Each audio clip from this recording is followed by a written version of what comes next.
Chapter 2094. Hearing this, the waiter smiled sweetly and looked at Leng Hua. "Thank you, Brother Leng Hua. Thank you, Brother Du. Alright. Hurry up and eat," Du Fan said with a smile. Seeing her happy smile, he said to the two of them, "I'll go to the front and take a look first." As he spoke, he left first. While the waiter wasn't paying attention, he made a fierce gesture at Leng Hua. Although Feng Jiu wasn't here at the Heavenly Pill Dispensary, with the two stewards, Leng Hua and Du Fan, as well as the Phoenix Guards and some other people in the dispensary, everything went smoothly and no one caused any trouble. Although the elixirs and medicines in the dispensary weren't cheap, there were still many people who came to buy medicine every day. And on this evening, when the Heavenly Pill Dispensary was about to close, a person came to seek medical treatment. And the person who brought this person to seek medical treatment was someone they didn't expect, Murong Yixien. A man in luxurious clothes came with Murong Yixien, and behind the man in luxurious clothes were 4 cultivators with decent cultivation. "Is your master here?" On the first floor of the Heavenly Pill Dispensary, Murong Yixien looked at Leng Hua and asked. Leng Hua's gaze swept past the man in luxurious clothes beside Murong Yixien, and then fell on Murong Yixien. Instead of answering, he asked, "Is there something you need from my master?" Although Leng Hua's attitude was gentle, his behavior was distant and indifferent. So Murong Yixien directly introduced the man in luxurious clothes beside him. "This is a relative of Immortal Mu Xin from the Huaxian sect. He's here to seek medical treatment." "My master isn't here," Leng Hua said, and made an inviting gesture to them. "Please, we're just about to close the shop and rest." Seeing this, the man in luxurious clothes frowned slightly, and there was a trace of displeasure on his handsome face. If it weren't for Murong Yixian's instructions earlier, he would have definitely taught this impudent young man a lesson. When he heard Leng Hua's words, Murong Yixuan was stunned. He then asked, "Then did she say when she would return?" At this moment, he didn't think that Leng Hua was being perfunctory, because he knew that Feng Jiu wasn't the kind of person who would stay in one place forever. Thinking about it, he must have something to do. Young Master Murong must be joking. As subordinates, how would we know when the master will return? Leng Hua said warmly. Looking at Murong Yixian in front of him, he said, "You'd better look for another doctor. I don't want to delay the treatment of my illness." "How dare you?" The man in luxurious clothes bellowed as he stared sharply at Leng Hua. "You're just a mere steward, yet you're so arrogant." Ziheng. Murong Yixian furrowed his brows slightly and looked at the finely dressed man beside him. He was a little displeased with his sudden shout. No one knew better than him how protective Feng Jiu was of his own people. How could the people by her side be berated by others? What's more, this Leng Hua was someone she regarded highly and had been by her side for many years. Naturally, he wasn't someone an ordinary person could compare to. Leng Hua acted as if he didn't see this scene. He still had a gentle smile on his face as he looked at Murong Yixian. "Young Master Murong, please." Seeing this, Murong Yixian sighed inwardly and said, "Then we'll come back another day." Once he finished speaking, he turned around and left. When the finely dressed man saw this, he frowned and swept a glance at Leng Hua with a sullen face. He snorted coldly, flicked his sleeves, and left. Chapter 2095. Du Fan snorted and said, "Does this Murong Yixian have nothing better to do? Why did he bring this kind of person to our place? That finely dressed man is sick." Fan Lin walked out with light steps as he spoke slowly. "He's definitely sick. There's something wrong with his head." Luo Yu crossed his arms and leaned against the counter. Why doesn't he take a look at himself? He brought a few people and wanted to throw a tantrum here. Oof. If it weren't for you holding me back just now, I definitely would have come out and taught him a lesson. Fan Lin smiled. He really is sick, and it's a fatal illness. There was a smile in his eyes as he said, "But this person's luck isn't too good. He came at the wrong time and didn't meet Master. Speaking of which, even if Master was here, whether or not he would be willing to help is another matter. There's no need to pay attention to it. We just need to complete the task Master gave us." Leng Hua said warmly. Everyone nodded. Du Fan then said, "Speaking of which, Master has been gone for a few days. We don't know when he'll be back. We don't know if Master has met that bastard Han Rong yet. Even if he escaped this time, he won't be able to escape next time. Do you think he can still live after being targeted by Master? As Luo Yu spoke, he waved his hand at them and said, I'm going back to rest. If there's anything, call me. You guys go rest. I'm going back to the manor to take a look. Lung Hua said to everyone. After tidying up the matters in the building, he left through the back door and headed towards the Feng Manor. On the other side, the finely dressed man walking on the main street looked at Morong Yixian and said, You said that being courteous to the ghost doctor is one thing, but is there a need to be so courteous to a mere steward? Look at that brat's attitude. It really makes people angry. Morong Yixian's brow furrowed when he heard this. He turned his head slightly and glanced at the finely dressed man. That's Feng Jiu's person. Even if he's just a steward, he's still someone she values. Didn't I say it already? Since you want to seek medical treatment, you have to lower your attitude. If you continue to act like before, then I'll go back to the sect and apologize to Immortal Mu Xin. You can go and seek medical treatment by yourself. You. He stared at him, his face dark. Morong Yishuan looked at him coldly.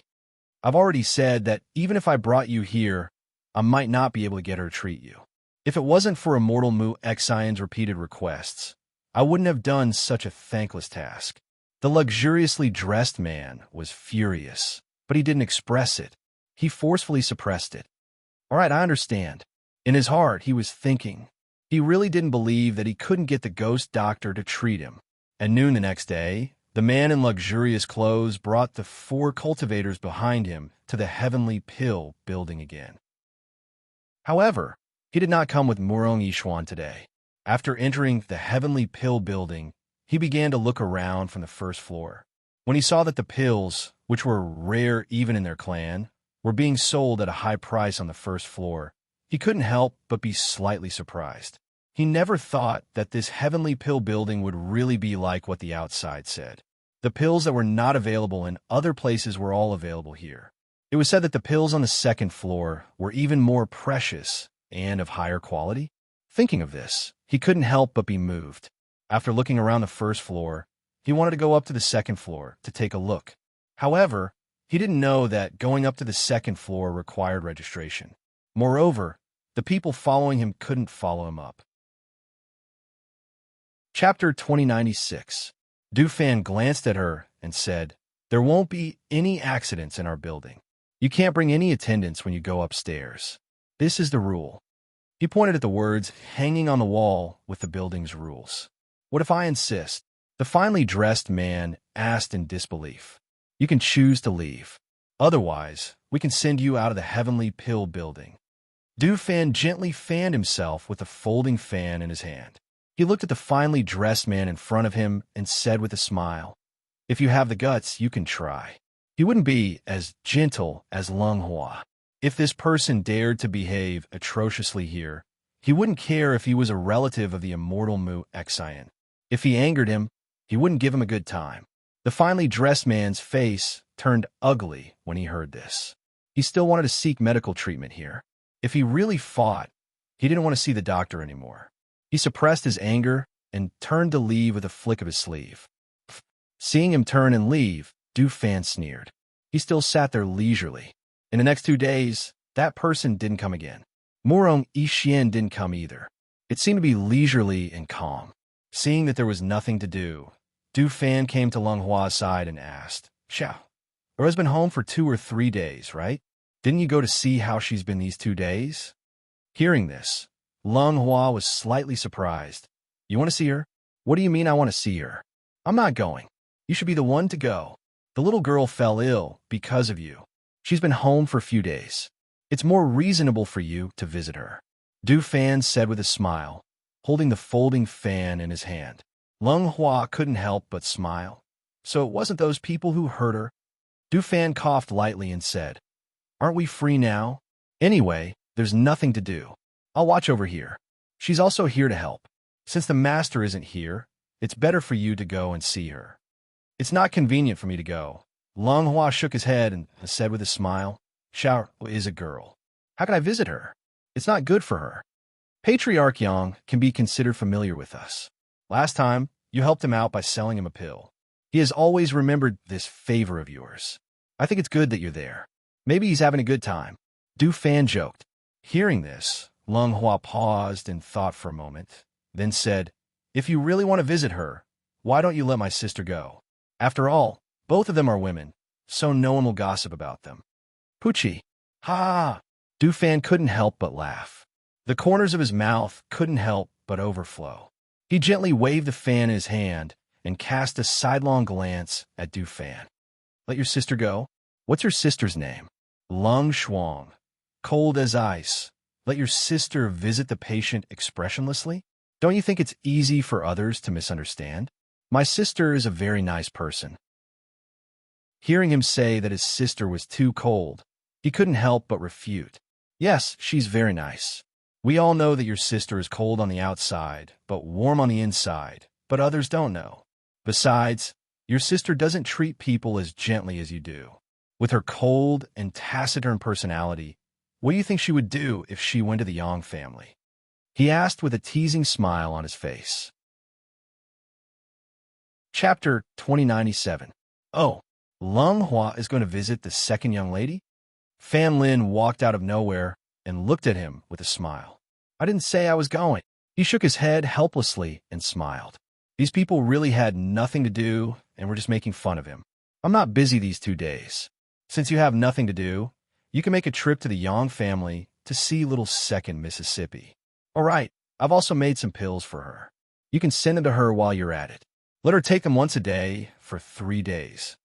As he spoke, Fan Lin took out a bottle of medicine from his sleeve and handed it to Lung Hua. Seeing this, Lung Hua smiled, took it, and said, All right, I'll go then. He took the bottle and said to them, You guys keep an eye on this place. I'll be back in a while. All right, go ahead. Du Fan waved his fan and said with a smile.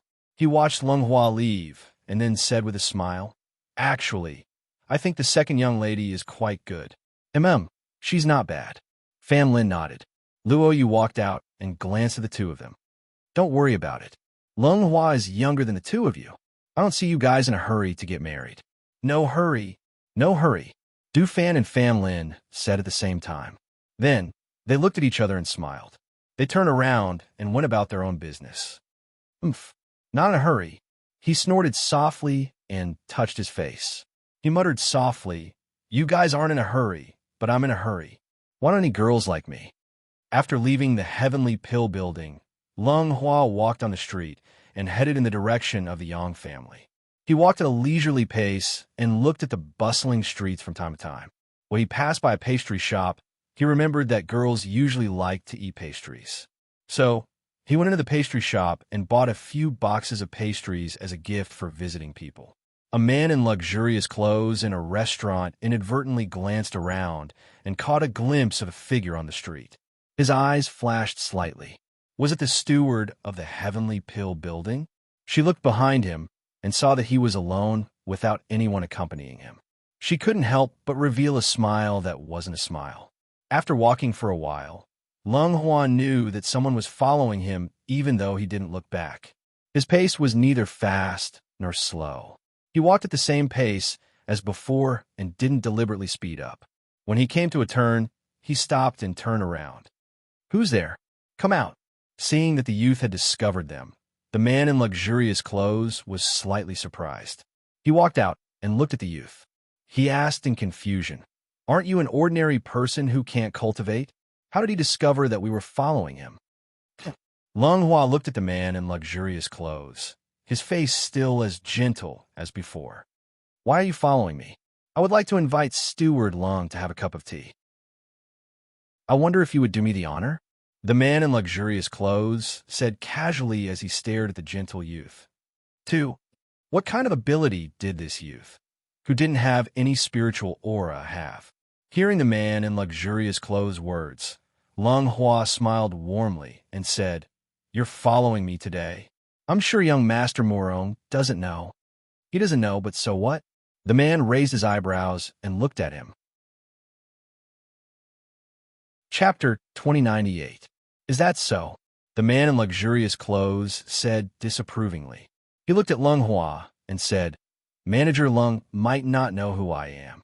Lung Hua smiled. Didn't young Master Murong say that you are a relative of Immortal Mu Xin from the Huasian sect? I am the son of the first wife of the Yin family, and Immortal Mu Xin from the Huasian sect is my aunt. He raised his chin slightly and spoke with an unconcealable arrogance on his face. So that's how it is. Excuse me for not recognizing you. Lung Huan nodded. Now, I would like to invite Manager Lung to a restaurant for a meal. Will Manager Lung give me the honor? He asked with an arrogant tone, as if he was certain Lung Hua would agree. Lung Hua gently shook his head. I'm really sorry. I have something to do, so I'll take my leave. He cupped his hands and prepared to leave.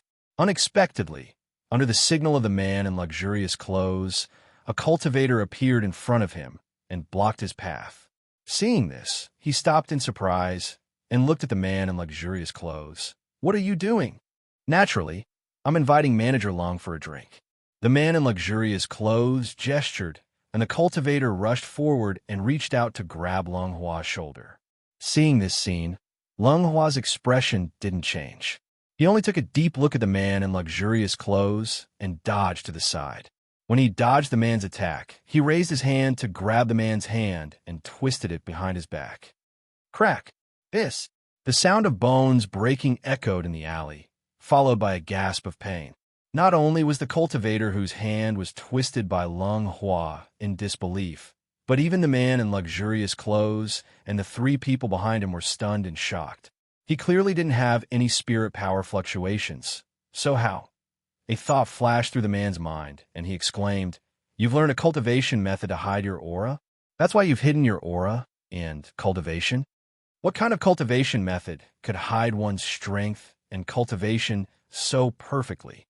And he didn't reveal any spirit power aura? This person was just a manager, right? How could there be such a cultivation technique? Could it be that it was taught by the ghost doctor? Lung Hua didn't pay attention to them. Instead, he broke the cultivator's arm and pushed him back to his side. At the same time, his gentle voice rang out. Sir, you said that you are from the direct line of descent. However, judging from your temperament and behavior, you are somewhat lacking. You don't have the demeanor of a direct descendant at all. He ignored the other party's angry expression and said meaningfully, Sometimes, one of your decisions will not only harm you, but also your family. Since you were brought here by young Master Morone, I think you should think twice before you act. If you really can't do it, you can ask young Master Morone to avoid bringing trouble to your family. You're threatening me. The man in luxurious clothes stared at him. There was a fire burning in his heart. His emotions fluctuated so much that the hidden illness in his body flared up. His face suddenly turned pale, and his body began to twitch. He clenched his teeth tightly. Lung Hua watched, and a trace of surprise flashed through his eyes. This was because he saw that the fingernails of the man in luxurious clothes suddenly grew longer. They were black and purple, like those of Ghost.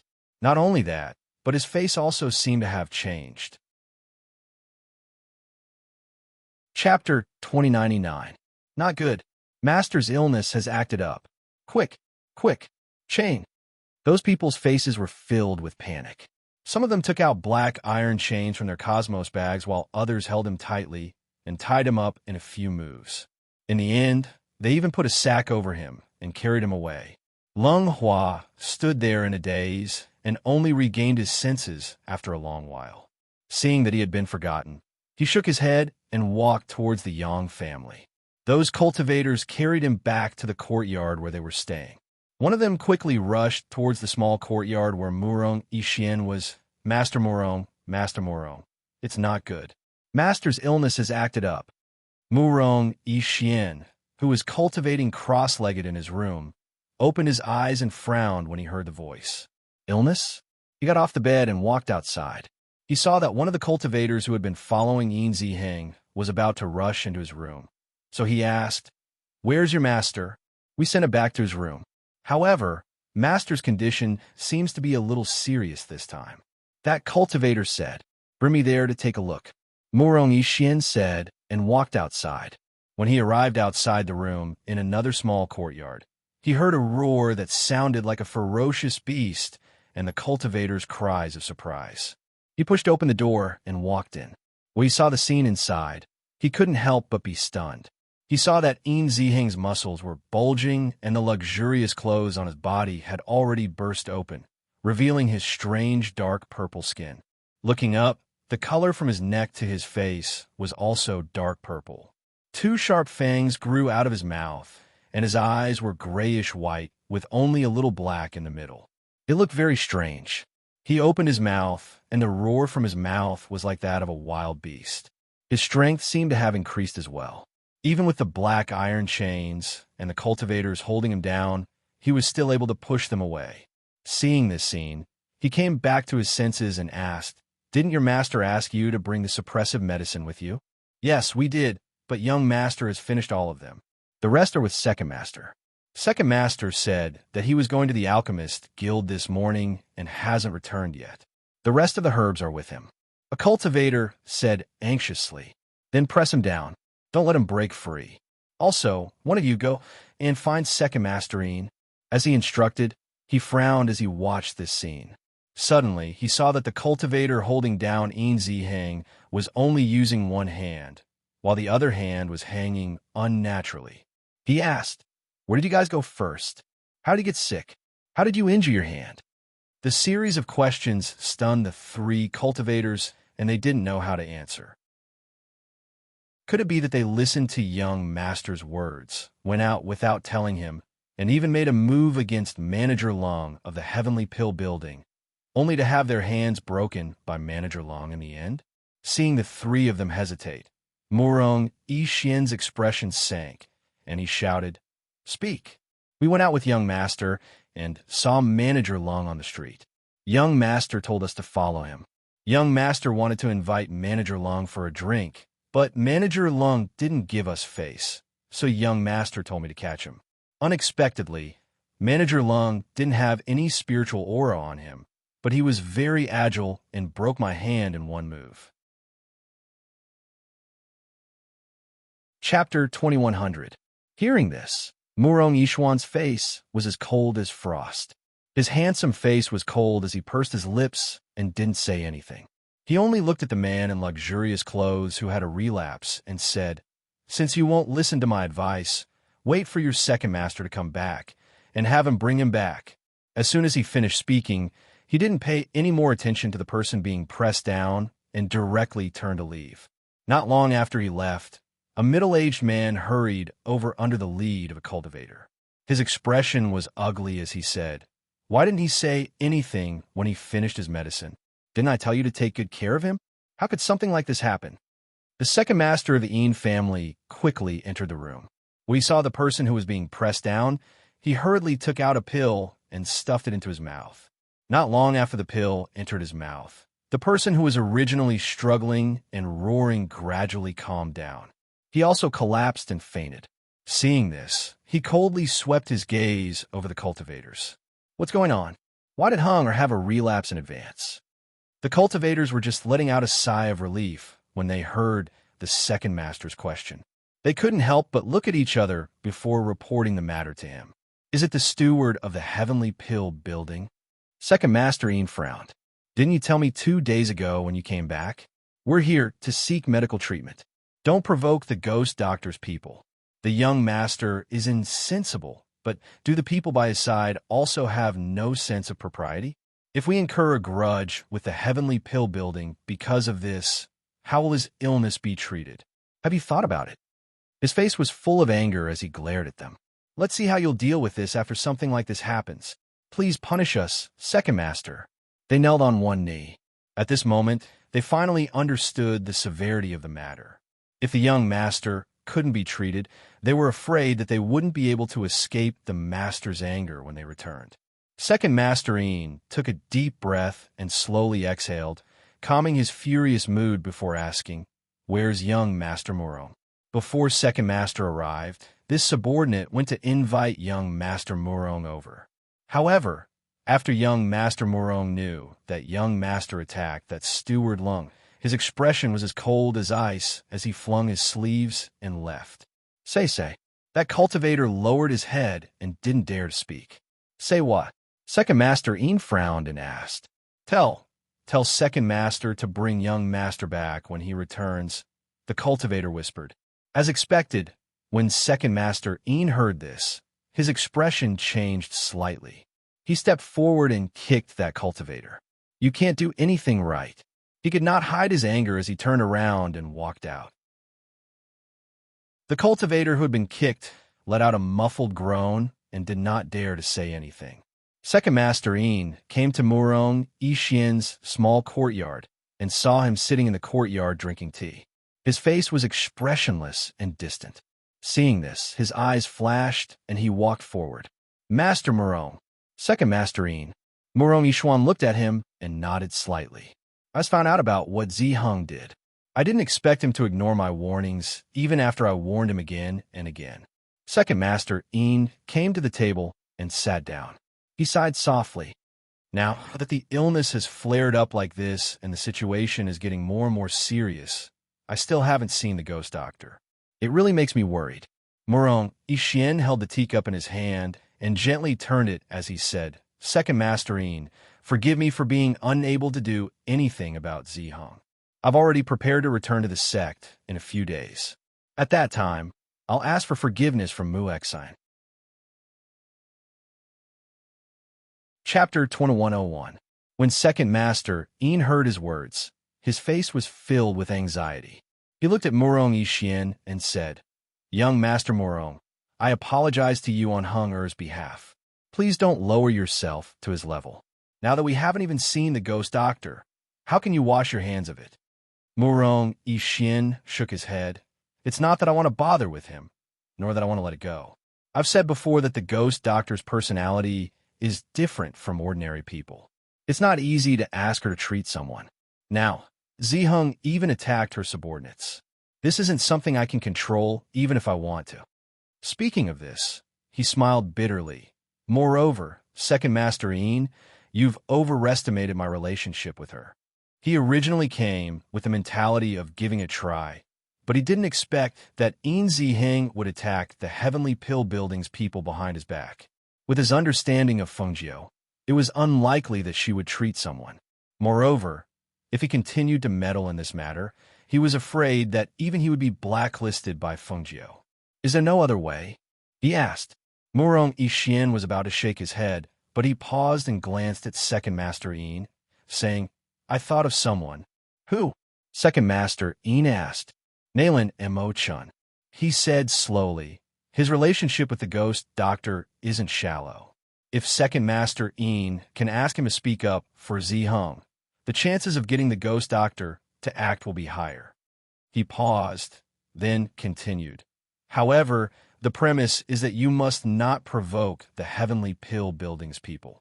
Hearing this, Second Master Ian was slightly startled. Nalinamo Chun? Why does this name sound so familiar? He should have heard it before, but he couldn't recall it at the moment. Murong Yixin smiled faintly. He's Qianji Elder's disciple. It said that he's at home now, and the Nalan family is in 100 River City. Rather than visiting the Alchemy Guild's president, why don't you make a trip to the Nalan family? So he's Qianji Elder's disciple. No wonder it sounds so familiar. He nodded and hesitated for a moment. But I've heard that young Master Mo Chin doesn't seem to be very friendly. It should be said that ordinary people could not even enter his eyes, let alone speak up for them. Murong Yixin nodded. That's right, but this is indeed an opportunity. If he were to speak up, there's at least a 50 to 60% chance. As long as the ghost doctor is willing to treat him, I think Ziheng's illness can be cured completely. Hearing this, the Second Master Ian was moved. He stopped pondering and answered, I will go to the Nalan family. I hope I can see this young Master Nalan. On the other side, when the sky darkened, Lung Hua also returned to the Heavenly Pill Building. You're back. Didn't you say you'd be back soon? Why did it take so long? It can't be that Patriarch Yang and the waiter asked you to stay for dinner, right? Du Fan reclined on the chair and looked at Lung Hua jokingly as he walked in. You're really a genius. Lung Hua smiled and sat down next to him. Originally, I wanted to leave after delivering the medicine. Who knew that the father and daughter pair would insist on having me stay for dinner? I had no choice but to eat a little and chat with them. I only returned to the building now. Lung Hua said warmly as he poured himself a cup of tea. Chapter 2102. All right, I got it, Lung Hua replied. As he drank his tea, he thought of the man in luxurious clothes he saw when he went out today. His brows twitched involuntarily as he looked up at Fan Lin and asked, "Last time, you said that the man in luxurious clothes was sick and didn't have long to live. Did you see what illness he had?" Hearing this, Fan Lin looked at him with some surprise. "You're curious about how long that person has to live? I saw him when I went to the Yang family today. I just happened to see him having a relapse," Lung Hua said. Thinking of that strange scene, he only felt that it was somewhat inconceivable. Hearing this, Fan Lin thought for a moment and said, "I only saw that person and didn't examine him in detail. However, from his physical condition and his complexion, he really doesn't have long to live. But what illness is that? What happens when he has a relapse? I don't know." Du Fan, who was drinking his tea, felt that something was wrong. He looked at Lung Hua and asked, "How did you meet him?" "He brought those cultivators to block my way. He even said that he wanted to treat me to a drink. When I didn't go, he wanted to attack me." As soon as Lung Hua finished speaking, Du Fan angrily slammed the teacup in his hand on the table. "How preposterous! You got some guts." Hearing his angry shout, Lung Hua smiled. "Keep your voice down. It's a good thing that we're resting. Otherwise, we'll disturb the guests." And then did you teach him a lesson?" Du Fan asked. Even Fan Lin looked at Lung Hua with some gossip.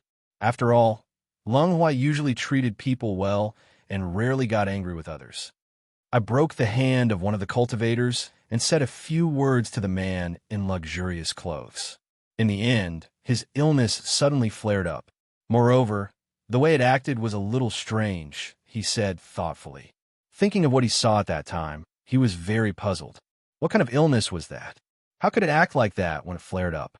Fan Lin and Du Fan looked at each other and asked at the same time, how strange. They had seen all kinds of strange things when they were with their master. What other diseases could make him feel strange?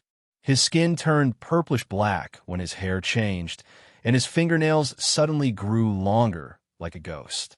Moreover, his appearance also changed. 2 sharp fangs grew out of his mouth, and his muscles expanded. He seemed to have become very strong. Lung Hua said slowly as he looked at Fan Lin, "Have you seen this disease before?" "No."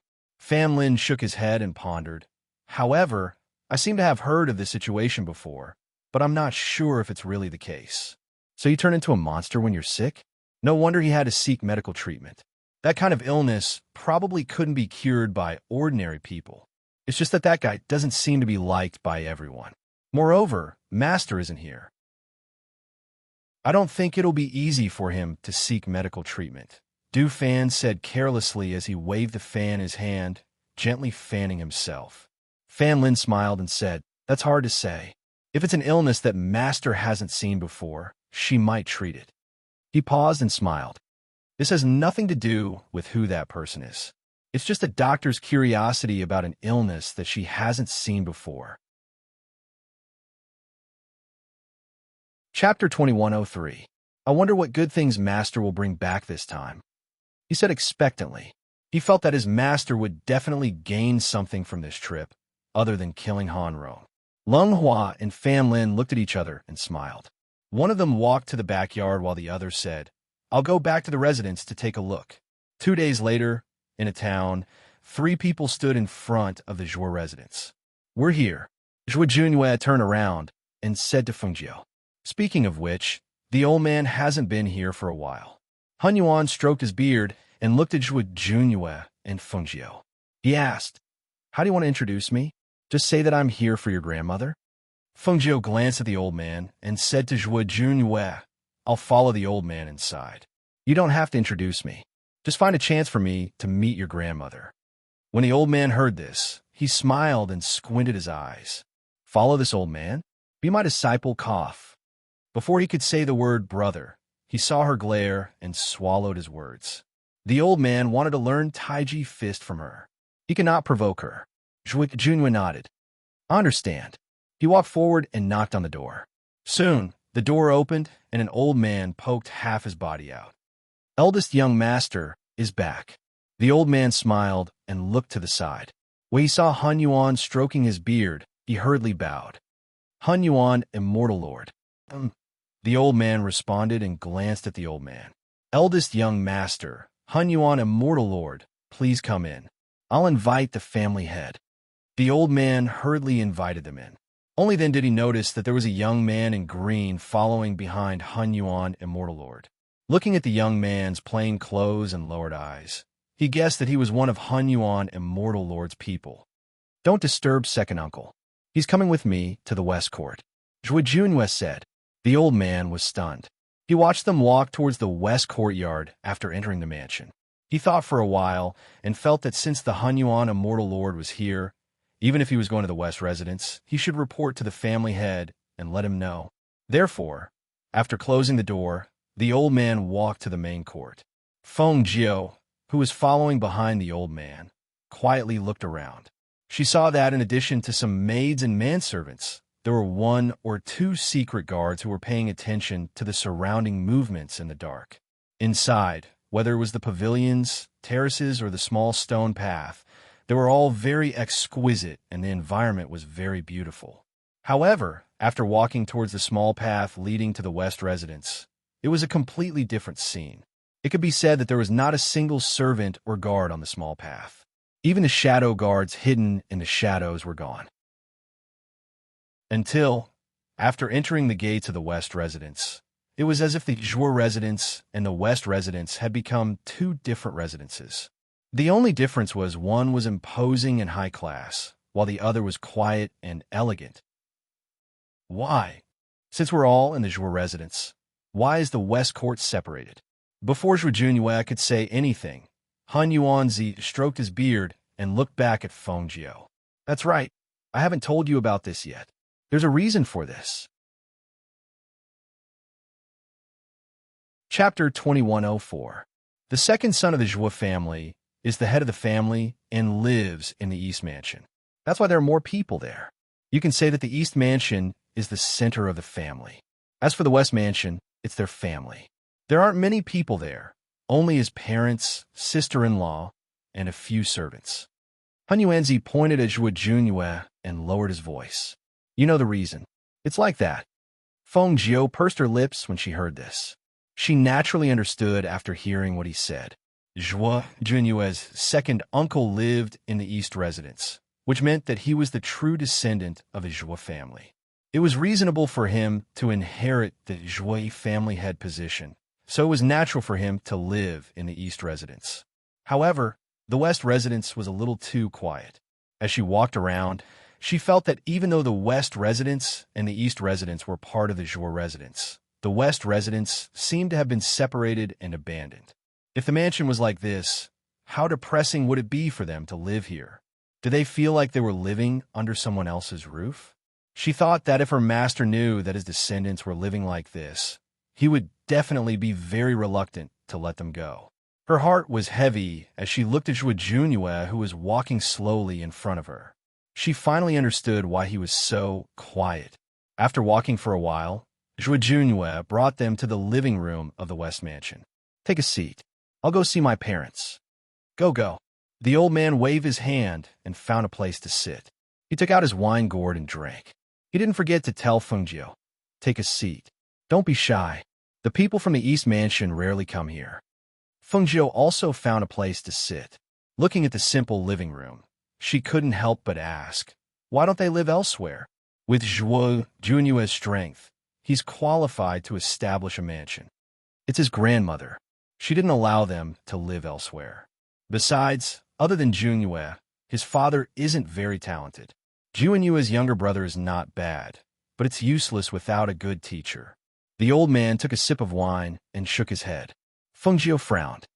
How can there be no good teacher? Can't the 4 great sects take the test? The old man stroked his beard and thought. Didn't the old man tell you that his younger brother was born crippled? He's always been in a wheelchair. He rolled his eyes. He couldn't remember if he had mentioned this to her. Feng Jiao was speechless. What did you say that? You only told me that he had a younger brother and a younger sister, and then you said that their family was very poor and that there were only a few people in the family. You also said that his grandmother lived in a small courtyard because of her poor health and usually only prayed to Buddha and recited scriptures. How could you mention these details? You didn't? He smiled embarrassedly. It's not too late to say it now. It's like that. He's talented, but his legs are useless. He can't stand up, so it's not easy for him to become a disciple. Tell me, who would be willing to accept someone in a wheelchair as their disciple? That's why he's always at home. His spiritual power cultivation is all right, but it's not easy for him to cultivate martial arts. Chapter 2105. Seeing that she was no longer talking, the old man stroked his beard and coughed lightly. Although this old man doesn't have a disciple, this old man's standards are quite high. Although his talent is not bad, he still can't reach this old man's standards. So, Fengjiu sat quietly and ignored him. The old man felt bored and did not say anything else. At the same time, in the main courtyard of the West residence, Zhuochu Wei was talking to his wife when he saw a familiar figure walk in from the corner of his eye. Both of them were stunned when they saw the person. Junyue, you're back. Both of them stood up and walked toward their eldest son. Didn't you go out to train with the Hunyuan Immortal Lord? Why did you suddenly come back? Did something happen? Father, mother. Zhuo Junyue bowed to both of them and greeted them. He looked at his parents and paused for a moment before saying, I did come back because of something. What is it? Could it be that you ran into some trouble outside? Or did the Hunyuan Immortal Lord chase you back? His mother asked worriedly. Looking at her son who had not returned home for a long time, she felt sorry for him. Did you suffer outside? Look at you, you've lost weight. Mother, I'm fine. Zhuo Junyue said, not knowing what to say.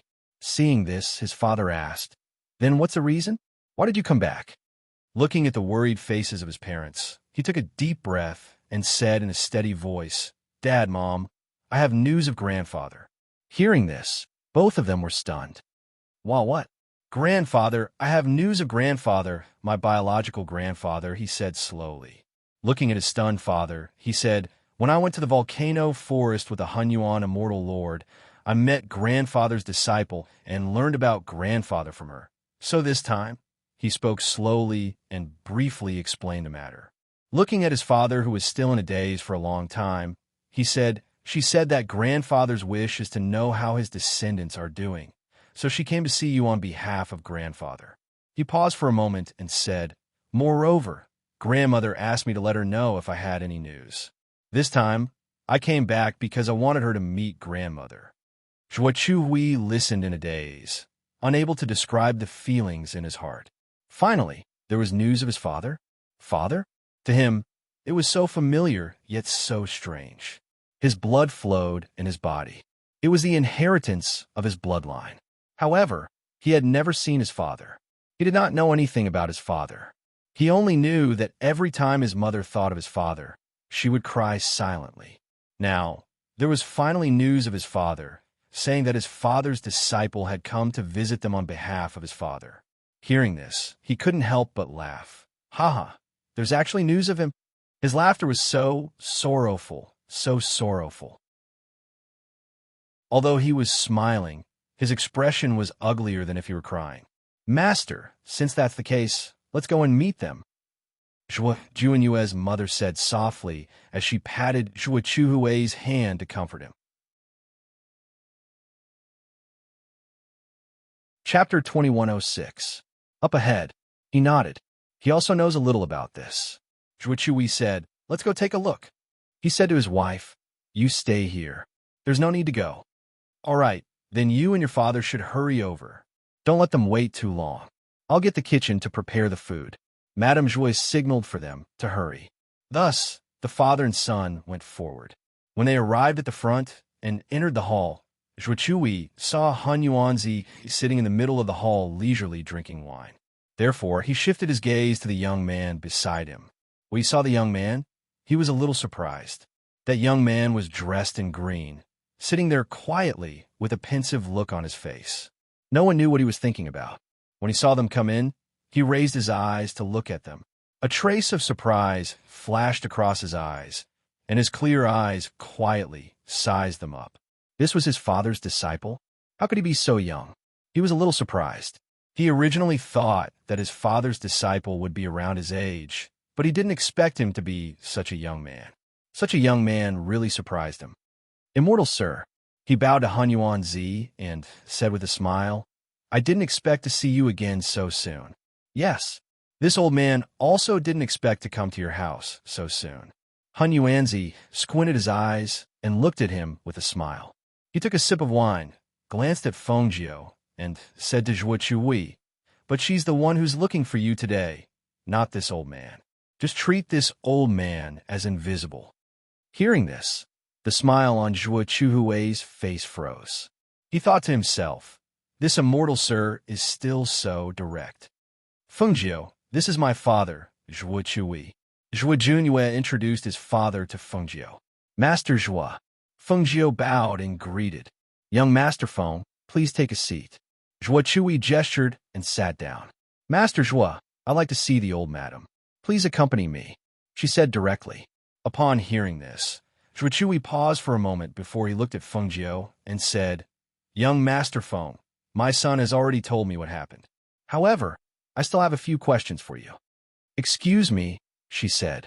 You said that your master's name is Chu Batian, a famous character in the lower continents. Then, do you know if their names are similar? How can you be sure that your master is my father? Hearing this, Feng Jiu's lips curled into a smile. Let's not talk about other things. Just your appearance alone is 70 to 80% similar to your father's. If I wasn't too sure before, but after seeing your appearance, I can already confirm that you are his descendants. Hearing this, Zhuo Chuyi was slightly stunned. Did he resemble his father at all? It turned out that he and his father were quite similar. It turned out that his father's appearance was like this. Pausing for a moment, he looked at the youth in front of him and muttered to himself, so what if we find his descendants? He's no longer here. So what does it matter to him what happens to us? I heard that your second son's legs aren't good. I know a little about medicine, so I could take a look at him. She didn't answer his question. Chapter 2107. Her master had more or less the same intentions back then. It was just that she did not want to be too full of herself. However, if they wanted to set up their own residence in the city or somewhere else that belonged to the Chu family, she would do her best to help. Furthermore, her second son could not stand up. If she could treat him, she would naturally help him. After all, he was her master's descendant. As long as he was not an evil person, as long as he was not a vicious person, she would help him if she could. Furthermore, Feng Jiu smiled and looked at the dazed Zhuo Yuechuan. I believe that old madam still remembers my master in her heart. Otherwise, your name would not be Chuyi. Once he said this, the hall fell silent. Zhuo Chuyi lowered his eyes in a daze. Zhuo Junyue also stood there quietly. No one knew what he was thinking. Seeing this scene, the old man at the side coughed softly and spoke. Bring her to see old madam first. Later, go and see Junyue's younger brother. Her medical skills are indeed good. Perhaps there will be some hope. As the old man spoke, he looked at the father and son pair. Although he is no longer around, the fact that he could tell his disciple this proves that he still has you, his descendants, in his heart. Sometimes, many things are unpredictable. Perhaps even he himself did not expect that such a thing would happen back then. To you, it is only a story that you heard from others. To him, it was a personal experience.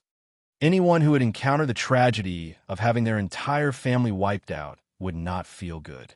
Since so many years had passed, and his descendants had already married and had children, those things could only be flipped over like flipping through a book.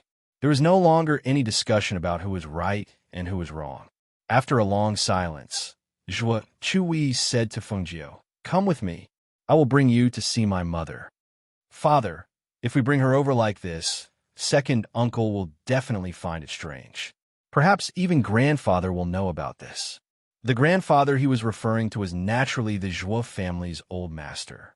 Although he had news of his biological grandfather and found his successor, it was indeed not good to bring her to see his grandmother like this. Hearing this, Zhuo pondered for a moment and nodded. That's right. Mother has been cultivating in seclusion for many years. If we suddenly bring someone over like this, it will definitely alarm the people in the East Mansion. If they ask, "Old man, go and visit old madam," just bring them all over. After all, I've met old madam a few times. It shouldn't be a problem for me to go over. The old man said with a smile. He winked at Feng Jiao and smiled, as if saying, "Look, I'm covering for you." Then, immortal, Zhuo said as he bowed to the old man. No trouble at all. He waved his hand and said with a smile, let's go now." With that, he took the lead and walked out. Seeing this, the three to the Zhuos, of course, Zhuo meanwhile, in the East Mansion. "Oh, you mean the Hunyuan Immortal Lord is here?" The current head of the Zhuo family, the second uncle that Zhuo Junwei referred to, was surprised when he heard this news. Does that mean Junwei is also back? Chapter 2108. Hearing this, he nodded and ordered, "Then let the mansion prepare. Invite them to the East Mansion for a gathering tonight. Speaking of which, it has been a long time since my eldest brother left the West Mansion." Speaking of this, he sighed softly and waved his hand, indicating for the elder to leave. "Yes," the old man replied, and then left respectfully. Zhuo family head sat in the main seat, deep in thought. He thought of how his eldest brother's family had been isolated from the rest of the world in the West Mansion. Although they were all in the Zhuo family, his eldest brother's family gave off the feeling that they were living under someone else's roof. He was not the only one who felt this way. He believed that everyone in the East Mansion felt the same way. As for the rumors that had been circulating in the mansion all these years, he had turned a blind eye and ignored them. Even if his eldest brother was not his father's son, he was still his mother's son, his half-brother. However, the family elders did not think so. They were worried that his eldest brother would interfere in the Zhuo family's affairs and that the Zhuo family would fall into the hands of outsiders. Therefore, they did not let his eldest brother interfere in the Zhuo family's affairs and even secretly suppressed him. His eldest brother had been ordinary all these years and did not seem to be outstanding. The only thing that surprised him was that Junyu somehow knew the Hunyuan Immortal Lord. Their family also seemed to have a good relationship with the Hunyuan Immortal Lord. Occasionally, the Hunyuan Immortal Lord would visit the West Mansion. Other than that, there was nothing else. Just as he was deep in thought, he saw the steward walk in from outside. Family head. The old steward walked up and greeted him respectfully. He came back to his senses and looked at the old steward, asking, "What's wrong?" Family head, the first master of the West Mansion, and the others went to the old madam's courtyard. The old steward said, "It's normal for my eldest brother to visit my mother. What's the fuss about?" he said casually.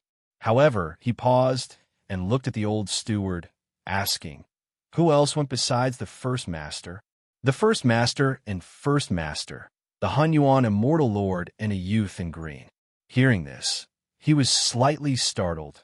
The Hunyuan Immortal Lord and a youth in green?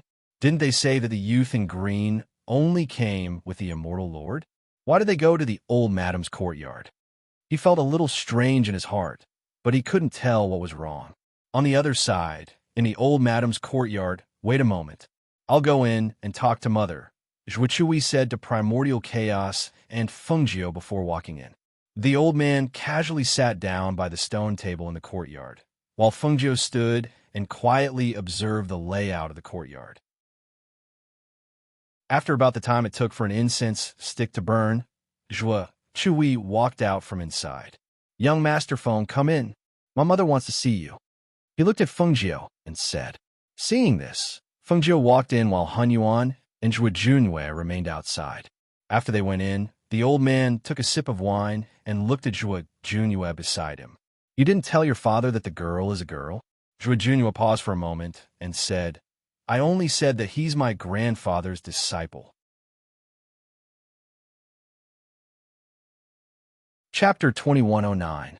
How long would this girl have to wait before she was willing to teach him? Feng Jiao, who had followed Zhuo inside, saw that it was a small hall with simple decorations. Other than a Buddha statue, there was nothing else. In the inner hall, an old madam sat quietly on her knees in front of the Buddha statue. She was twirling the prayer beads in her hand. Her lips moved slightly, but no sound could be heard. "Mother, she's here," Zhuo Chui said as he looked at his mother in front of the Buddha statue. The old madam stopped twirling the prayer beads and stood up. Zhuo Chui helped her to a chair at the side before she looked at the newcomer. A pair of aged eyes landed on Feng Jiu as she quietly sized her up. She looked at the woman dressed as a man and asked, "Miss, are you Chu Baishan's successor?" Zhuo Chui was slightly taken aback when he heard this. He looked at Feng Jiu. Feng Jiu smiled and looked at the old madam. He stepped forward and bowed. "Feng Jiu greets mistress. My master is indeed Chu Batian." The old madam laughed. "I didn't expect him to have a successor. I didn't expect him to still remember that he has descendants." "Huh." The three of them chatted in the room. Outside the room, the old man looked at Zhuo Junyue, who was sitting upright. He was curious about the situation inside and kept looking inside. He looked at the expressionless Zhuo Junyue and asked, "Aren't you curious about what they're talking about? Aren't you going in to take a look?" "Grandmother and father are inside. There's nothing for me to do," Zhuo Junyue said. Kid, let me talk to you about something serious." The old man narrowed his eyes and chuckled. He wanted to talk to Zhuo Junyue about something serious, but when he saw Zhuo Junyue's expression and laughter, it was difficult to connect him as something serious.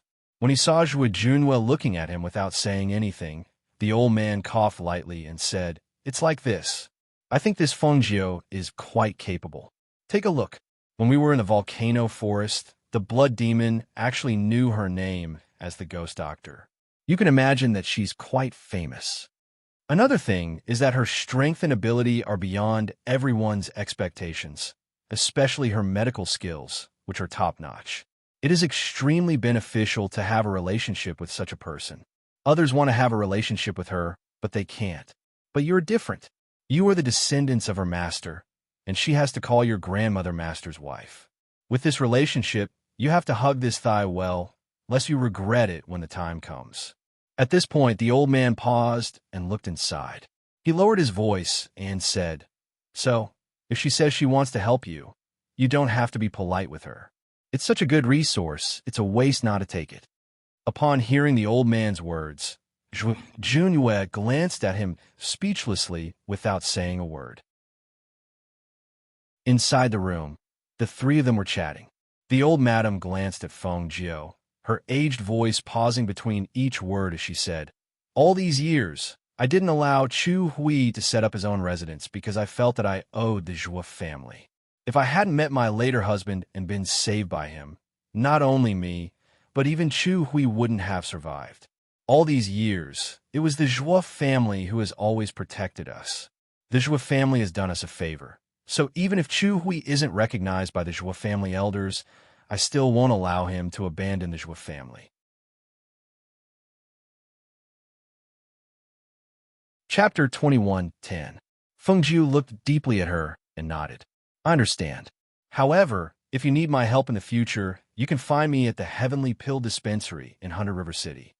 She paused and continued, "Mistress, you must have some old ailments. I will stay in a manor for a few days and help you nurse your body back to health." Today's short interaction made her realize that she was a righteous and affectionate person. Since she was her master's wife, even if she later remarried to old Master Zhuo, she was still worthy of her respect. Using silver needles was not a big deal. Hearing this, the old madam was startled and then nodded. "Then I'll have to trouble you." She then said to Zhuo Chui, "Take good care of Miss Feng." "Yes, mother." Zhuo Chui bowed and left with Feng Jiu. Seeing them come out, Han Yuan and Zhuo Junyue stood up and walked over. Han Yuan looked at them and asked, "Finished chatting?" "Yes." Feng Jiu nodded and said to Zhuo Junyue, "I will stay here for a while. Sorry for disturbing you." Zhuo Junyue did not say much and only said, "As long as you don't mind, you can stay for as long as you want. Let's go. We will return to the West Manor first." Zhuo Chui said and was about to walk out with them when he saw a figure walk in. He stopped when he saw who it was. "Big brother." The person who came was the head of the Zhuo family. He came alone with his hands behind his back.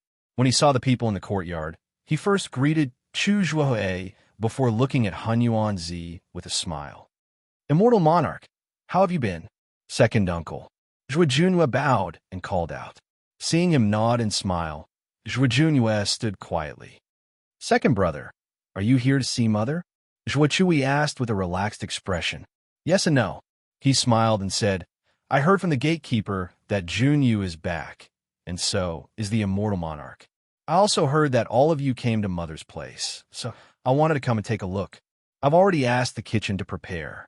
It's rare that everyone is here, so all of you can come to the East Mansion for a meal tonight. Hearing this, the old man stroked his beard and nodded with a smile.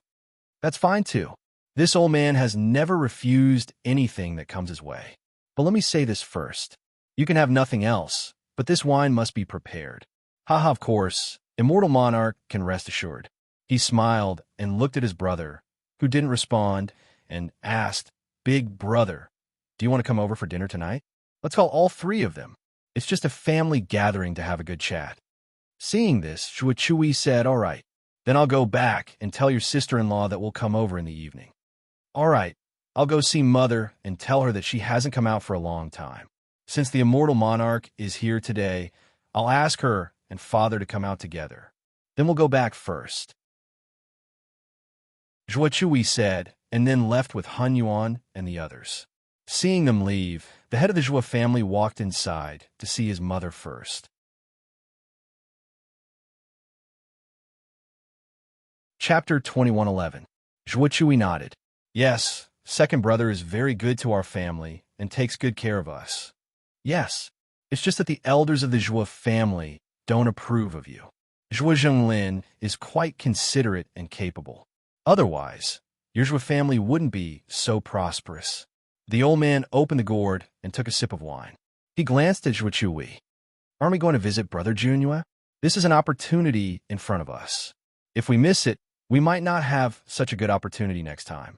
Zhuo Chui glanced at Feng Jiu and said to his eldest son, Bring Sir Immortal and Miss Feng over. I'll go talk to your mother about something.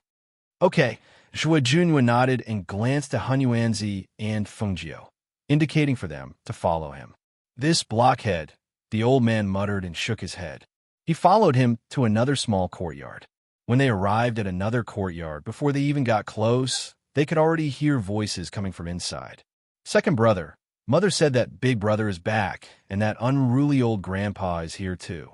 However, they went to the East Mansion to visit grandmother. Mother told us to go over later. She asked the kitchen to prepare some food. She said that we should have a good meal together as a family. The speaker was a young girl in an orange dress. She looked pretty and was about 15 or 16 years old. She was half squatting beside a wheelchair and looking at her second brother. The man in the wheelchair was in his early 20s. He was dressed in a sky blue robe and had a gentle smile on his handsome face. He held a book in his hand and was currently listening to the young girl's words.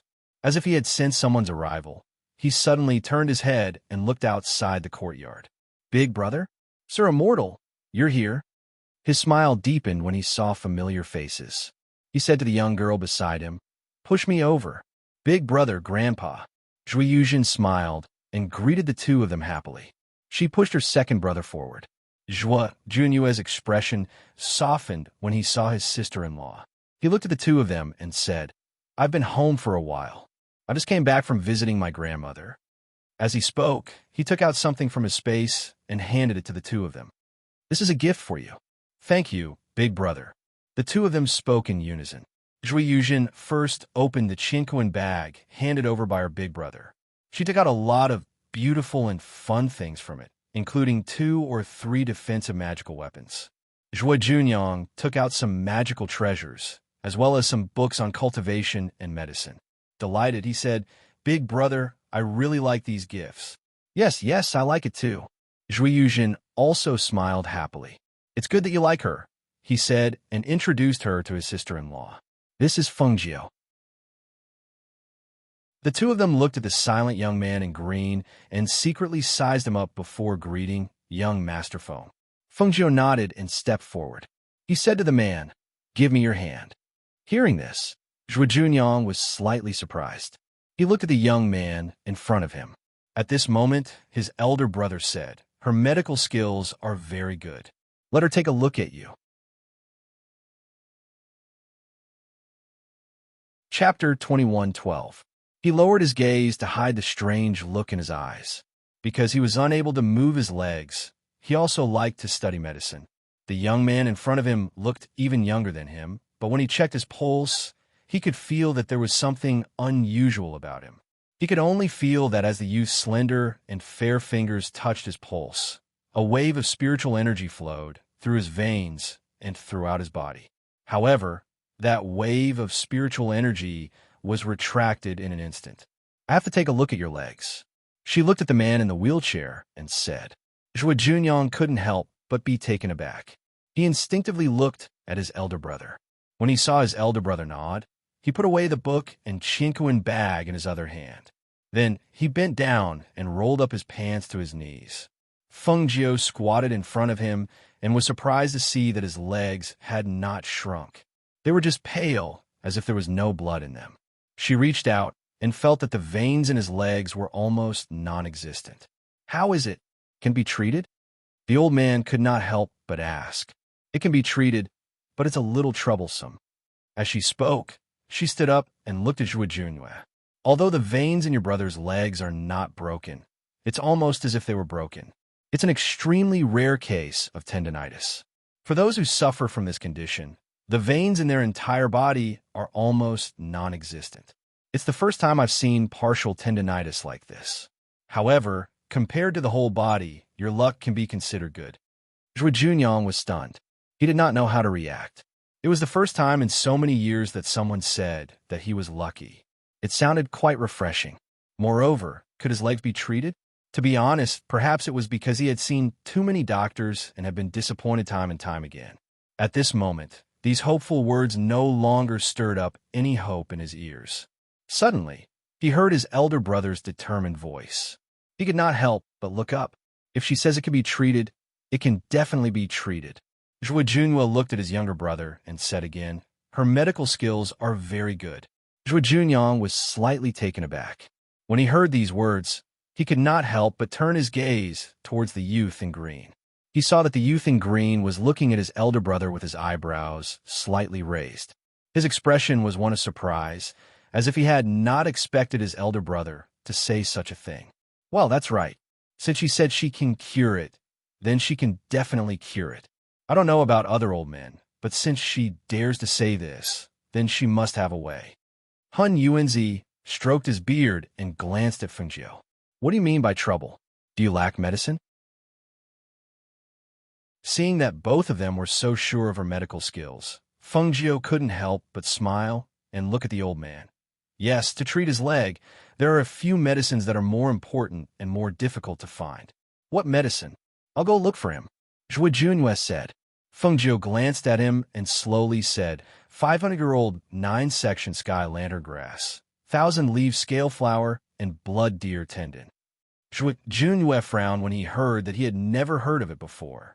He secretly noted it down. "I'll look for it."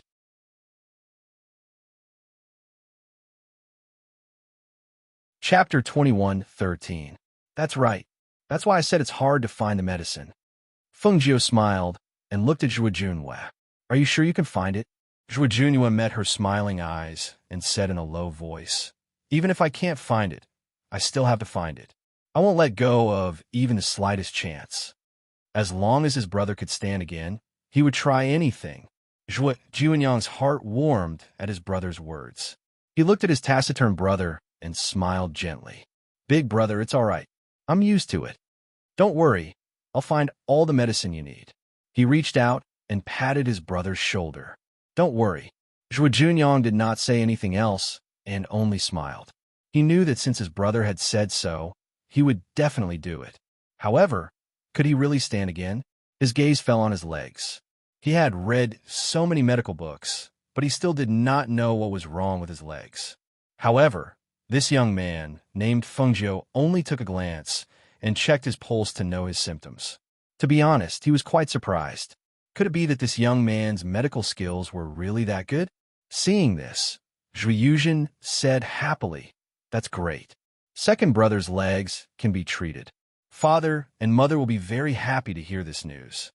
As she spoke, she looked at everyone and said, Big brother, second brother, grandfather, big brother phone, let's go to the front. It should be time to eat. Come, come, come. Let's eat. The old man nodded and turned to pull Fengjiu outside. He said to the three people behind him, The three of you, quickly follow us. Seeing the two of them leave the small courtyard, Zhuo Junyang asked, Big brother, is this young Master Feng's medical skills really that good? Where's he from? Where did you meet him? Seeing that the two of them had left, Zhuo Junyue said to his sister-in-law, She's our biological grandfather's disciple. We met her some time ago, but we only found out that her master is our biological grandfather recently. Looking at his sister-in-law's stunned face, he slowly said, Previously, after coming back to see father and mother, she went to grandmother's place. However, only a few of us know about this matter. Second uncle didn't reveal it. Now, I'm telling you because I want to tell you that she is indeed a capable person. Don't treat her like an ordinary person. He paused and looked at his brother. Since you said your legs can be treated, they can be treated. Her medical skills are very good. I believe her. The two of them were stunned for a while before they recovered. Actually, they knew a little about their family's relationship with the East. However, their father and mother didn't tell them before, their parents, and they had not told them much. They only vaguely, they had known, but they had never asked them. Now, their big brother to tell them. So she was their biological grandfather's disciple. No wonder. A truly capable doctor would rarely come to their doorstep like this. Thinking about it, it must be because their biological grandmother was his master. That's why he came to treat him. Thinking of this, he felt relieved. It was fine as long as he knew that person's background.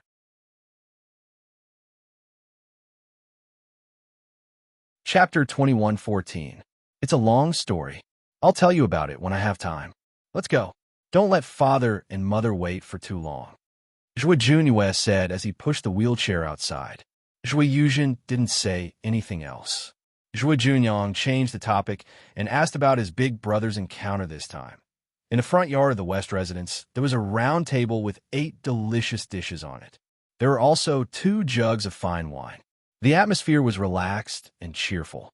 Miss Foam, since you're here, just treat this place as your own home. Take whatever you want to eat. Don't stand on ceremony with us. Zhuo Chui smiled as he poured wine for her and Han Yuanzi. When Zhuo Junyang and Zhuiyuzhen heard their father call the green-robed youth Miss, they were momentarily stunned.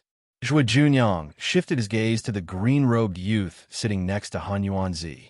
No matter how he looked at him, that person was still a young man. But why? Big brother phone, you're a girl. Then wouldn't I have to call you big sister phone? Zhuiyuzhen was even more direct. After hearing her father's words, she directly asked Fengjiu. Yes, I'm a girl. I'm wearing men's clothes to make it easier for me to move around. Fengjiu took a sip of wine and smiled at her. I really couldn't tell, Zhuiyuzhen said in surprise. Ahem. Hearing this, Fengjiu coughed lightly, not knowing how to respond. Was she too much like a man? All right. In any case, wasn't the first time someone had mistaken her for someone else. She doesn't have any feminine charm. That's why your brother, and I didn't know she was a girl when we first met her. The old man smiled as he glanced at Fengjiu and picked up a piece of meat to eat.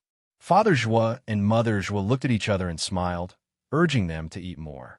Although there were only 8 dishes, each dish was quite large. In the end, everyone was full, but there were still a few dishes left. I've already asked someone to prepare the guest rooms. Don't worry and just stay here. Our West residence is usually quieter and no one will disturb us. Mother Zhuo smiled as she called over a servant girl and asked her to bring them to the guest rooms to rest. The journey back from the past few days was tiring. Now that they were full, they naturally wanted to lie down and rest. Thus, they followed the servant girl to the guest rooms and prepared to take an afternoon nap. They'll go to the East residence in the evening. After arriving at the client's room, the old man fell asleep immediately. Fengjiu asked someone to prepare hot water for her to take a bath before she went to bed to rest. She hadn't slept on the bed for a long time. Now that she relaxed, she fell asleep in no time. The two guests were going to take an afternoon nap. Zhuo Junyue and his family went to the hall and dismissed the servants. They didn't know what they were talking about. In the evening, when the East residents sent someone to invite them, they asked Zhuo Junyue to wake Han Yuanzi and Feng Jiu up. The old man remembered that there was a banquet in the East residence and woke up when Zhuo Junyue knocked on the door. He tidied up and left. As for Feng Jiu, when Zhuo Junyue knocked on the door, only a sleepy voice came from inside.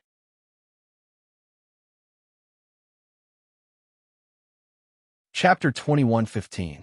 Zhuo Junyue continued to knock on the door when he heard that. Open the door. When Feng Jiu heard the knocking on the door, she felt like she had just woken up. She wanted to sleep, but the knocking on the door kept her awake. In the end, she lifted the blanket and walked out of the room. She opened the door and glared at the person who was knocking on the door. Didn't I tell you? I don't have to go. Your second uncle invited an old man. It'll take me a lot of effort to explain to him. Besides, I'm not hungry yet. You guys can go. Don't worry about me. I still want to go out after I wake up. After saying that, she scratched her head and closed the door. She walked back into the room and lay down on the bed to continue sleeping. When the old man in the courtyard heard that, he stroked his beard and said, "It's fine if she doesn't want to go. Your second uncle didn't say anything about letting her go anyway. Let's go." He called out to Zhuo Junyue and walked out leisurely. Zhuo Junyue paused for a moment. Then, "I'll get someone to prepare some food for you." After saying that, he turned and left. Feng Jiu did not have enough sleep. She fell asleep again after a while. When she woke up, it was because she was hungry. After tidying herself up, she walked out of the room and saw that the sky was already dark. The lights in the residence were already lit. Seeing that the night was not bad, she wanted to go out for a walk. However, when she walked out of the courtyard, she remembered that Zhuo Junyue had asked someone to prepare dinner for her. Forget it. She'd better go out for a walk and see if there was anything to eat. When she thought of that, an expectant smile appeared on her face. She walked briskly out of the residence. In the East residence, the old mistress did not see Feng Jiu at the banquet. She asked, "Why didn't Feng Jiu come with you?" "Her? Don't worry about her. She was still sleeping when we came out. Junyue already told the kitchen to prepare dinner for her. It's fine," the old man said with a smile. He took a sip of the wine and said to the Zhuo family head, "This wine is indeed mellow. It must have been hidden for many years, right?" The head of the Zhuo family was surprised that his mother would ask about the azure-robed youth beside Master Han Yuan. Just as he was wondering what was strange about the azure-robed youth, he heard Master Han Yuan's words and couldn't help but smile. "It is quite old. If a mortal monarch likes it, I'll give you 2 jars later." "Ha ha. Then this old man won't be polite." He laughed loudly, extremely happy.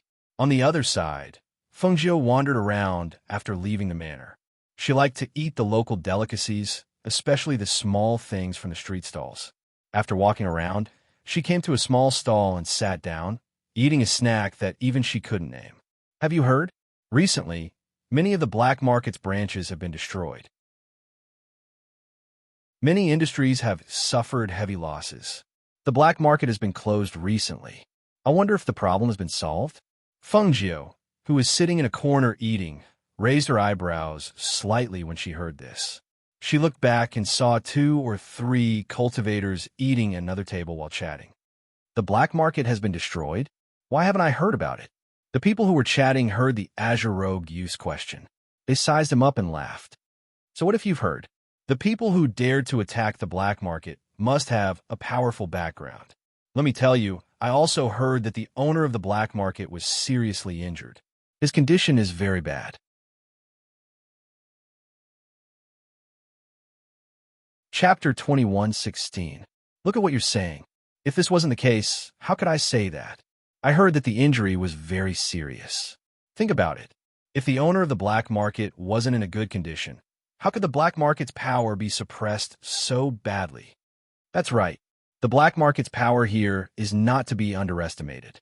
I didn't expect that the trouble this time would be so troublesome.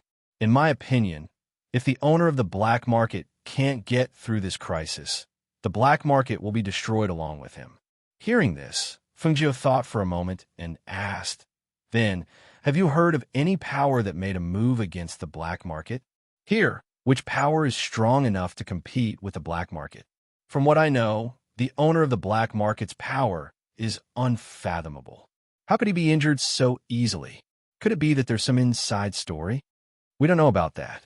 The news hasn't spread, so we can't know even if we want to. In my opinion, even the people of the black market don't know what's going on. I think only the core members know the whole story. However, to be able to become a core member of the black market, he must be someone with some ability. Small people like us don't have the right to meet such a person. The man smiled and took a sip of wine. He looked at Feng and said, "Little brother, why are you so concerned about the black market? Could it be that you're from the black market?" As he spoke, he looked at Feng from head to toe. Hearing this, Feng smiled and said, "With my power, how could I be from the black market? I'm just curious. Also, as you said, the black market has a certain degree of stability here. I'm just surprised that it was destroyed." Hearing this, the men laughed and chatted with Feng. After a while, Feng left first. She didn't go back to the Zhou family. Instead, she walked around the city and walked into a shop that sold medicine. "Young master, what do you need?" The medicine boy came up and asked. Feng looked at the medicine shop and asked, "Where's your shopkeeper?" "The shopkeeper is inside." "Young master, is there something you need?" The medicine boy looked at the cyan-robed young master in surprise. "Well, tell him to come out," she said as she walked around, looking at the medicine in the medicine shop. Seeing this, the medicine boy walked inside. When he came to the inner room, he said to the shopkeeper who was sorting the medicine, "Shopkeeper, there's a young master in green outside. He said he's looking for you." When the shopkeeper heard this, he said, "I understand. You can go out first.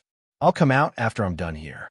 The shopkeeper sorted the herbs in front of him and tidied them up before walking out. When he came outside, he saw the young man in green looking around the store. He didn't know what he was looking for, but when he saw the young man's face, the shopkeeper was a little puzzled. He didn't know this person. Could it be that he was not looking for him, but for the medicine? Thinking of this, he took a step forward and asked with a smile, "Young master, do you need any medicine?" Feng looked back at the shopkeeper and asked, "Are you the shopkeeper here?" "Yes, I'm the shopkeeper here. Is there anything I can help you with?" he asked with a smile. Seeing this, Feng turned her hand and a token appeared in her palm. The shopkeeper looked at him with a smile. Suddenly, he saw a command medallion in the young man's hand. When he saw the command medallion clearly, he was shocked. His eyes widened in disbelief.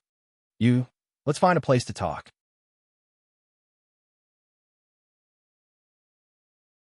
Chapter 21:17. This lowly one did not know that master was coming and did not welcome you. "Please forgive me. Forgive me." The shopkeeper hurriedly bowed after entering the room. His expression was agitated and his eyes shone with excitement. It was their master, the ghost Dr. Feng. He never thought that he, the shopkeeper of this small medicine shop, would have the opportunity to meet their master. It was simply too inconceivable. "Rise." Feng kept the token and casually sat down in the room. "I'm here to ask you to send a message to the Heavenly Pill building. Bring me a brush and ink." "Yes, yes," the shopkeeper hurriedly replied. After bringing the brush and ink, he respectfully stood to the side, secretly sizing up his master from time to time.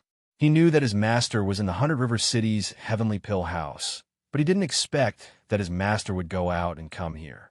He had only heard of this master, but had never seen him before. He was curious, excited, and even more so, respectful. This was the first time he had seen his master at such a close distance. One could imagine how excited he was. Feng finished writing the message and sealed it with a watermark before handing it to him. "Send it out as soon as possible. I'll come back in 2 days." "Yes, yes," he replied. Seeing that his master was about to leave, he asked, "Does master have a place to stay here? This lowly one has a courtyard behind here for master to rest." "There's no need." She waved her hand and stopped in her tracks. She turned back to look at him. "I'll be staying in the Zhou family for a while.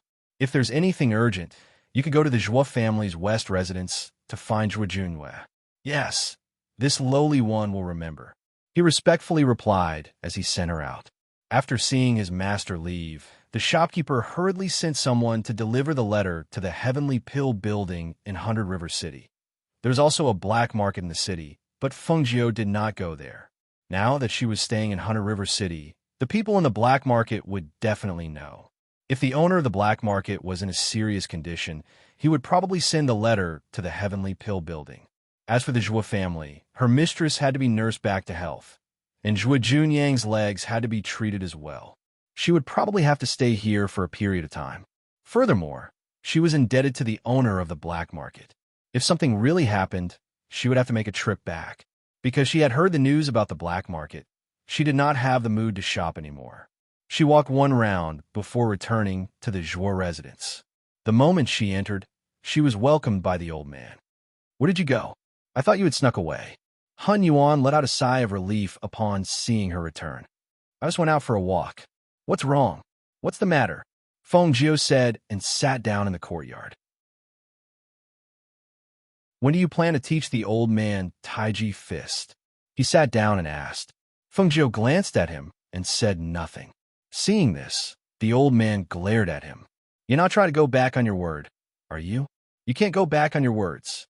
Otherwise, what else?" She raised her eyebrows and asked. "Otherwise, this old man will continue to pester you and follow you closely."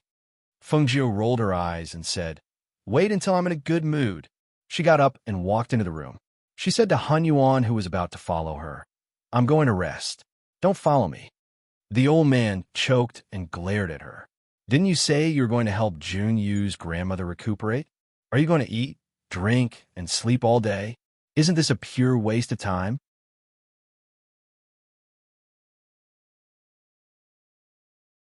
Chapter 21:18. Seeing this, the old man was very bored and could only turn around and return to his room. However, in the middle of the night, Feng Jiu quietly went out and went to the old madam's courtyard in the east courtyard. This was what she had told her during the day. At night, she would come to treat her body. She only needed to use needles for 3 days and take medicine for a few days, and her body's illness would be cured. When Feng Jiu left the room, the old man knew. When he came out and saw that she was going to the east courtyard, he muttered and went back to sleep. The old madam left only one confidant to keep watch at the east courtyard. When she entered the courtyard, the confidant by the old madam's side retreated and stood guard outside the courtyard. When she entered the room, she saw that she was sitting on the bed with her eyes closed and a blanket covering her body. She called out, "Mistress, are you still awake?" She thought that she would sleep for a while before waking up, but from the looks of it, she had been waiting here the whole time. "I couldn't sleep, so I waited here for you," the old madam said and gestured for her to sit down. She asked, "Did you have dinner tonight?" Feng Jiu smiled. "Yes, I went out for a walk and ate outside." Hearing this, the old madam nodded. "You are his disciple, but you are neglected like this. I should have invited you to dinner tonight." "I'm fine." She was not someone who cared about these things. "Can Junyang's leg really be cured?" the old madam asked, her gaze landing on Feng Jiu. "It can be cured, but I can't cure it because I haven't found all the medicine. It will probably take some time," Feng Jiu said as she took out the silver needles. "His leg hasn't moved for a long time. Even if it recovers, he will need to practice before he can walk again. I'm afraid he won't be able to walk in a short period of time." Hearing this, the old madam nodded and asked, "He doesn't know any medical skills. He didn't teach you medical skills, did he?" "No." Feng Jiu raised his head and looked at her with a smile in his eyes. "Actually, Master didn't teach me anything because he only left behind a strand of primordial spirit, so he couldn't teach me anything. However, he helped me open up the meridians in my body and gave me the Qing Feng sword. He also left me many secret manuals. All these years, other than the skills she had learned in her previous life, she had learned everything by herself from secret manuals." Hearing this, the old madam was slightly startled, although she had already vaguely guessed it. After all, she had said today that it was only a strand of Chu Baishan's primordial spirit that had been left behind. Naturally, it was impossible for him to teach her anything. However, just because he called her master, she was willing to help them like this. Today, there was a hidden meaning in her words. If the eldest son's family wanted to leave the Joie family and establish their own residence, she could help. However, she had still rejected this possibility. Speaking of which, she was being selfish. You can call me old madam from now on. You don't have to call me mistress anymore, she said. Feng Jiu was slightly surprised. He looked at her. Why? Now that I'm the mother of the Joie family's head, wouldn't it be a mess if you call me mistress? She smiled and said, just call me old madam. Hearing this, Feng Jiu nodded. All right, then I'll help you with the acupuncture. She replied and leaned against the soft couch quietly, allowing him to help her with the acupuncture. Seeing Feng Jiu, who was dressed like a young man in green, earnestly inserting the needles, she couldn't help but feel a little absent-minded, her thoughts drifting away.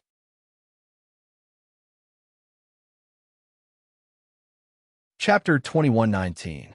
The old madam was lost in her memories and gradually fell asleep because of the acupuncture. When she opened her eyes again, Feng Jiu had already put away the silver needles. Are you done? She asked, her old voice slightly hoarse. Feng Jiu poured a cup of water. Drink some water. Your throat will feel better. As she spoke, she handed the cup of water to the old madam. Today's treatment is done. You just have to do it again tomorrow and the day after. I'll make some medicine for you to take. After a while, all the old illnesses in your body will disappear. Hearing this, the old madam nodded. Thank you. This is what I should do. She smiled and stood up. Other than this, I don't know what else I can do for you. You don't owe us anything. You've done enough for us. She patted her hand and said, it's getting late. You should go back and rest. All right, then I'll go back first. Feng Jiu said, then turned and left. Her figure flashed and quietly disappeared into the night. Mistress. The middle-aged woman outside came in and saw her mistress sitting on the soft bed. Seeing that she was awake, she asked, Mistress, do you want to rest?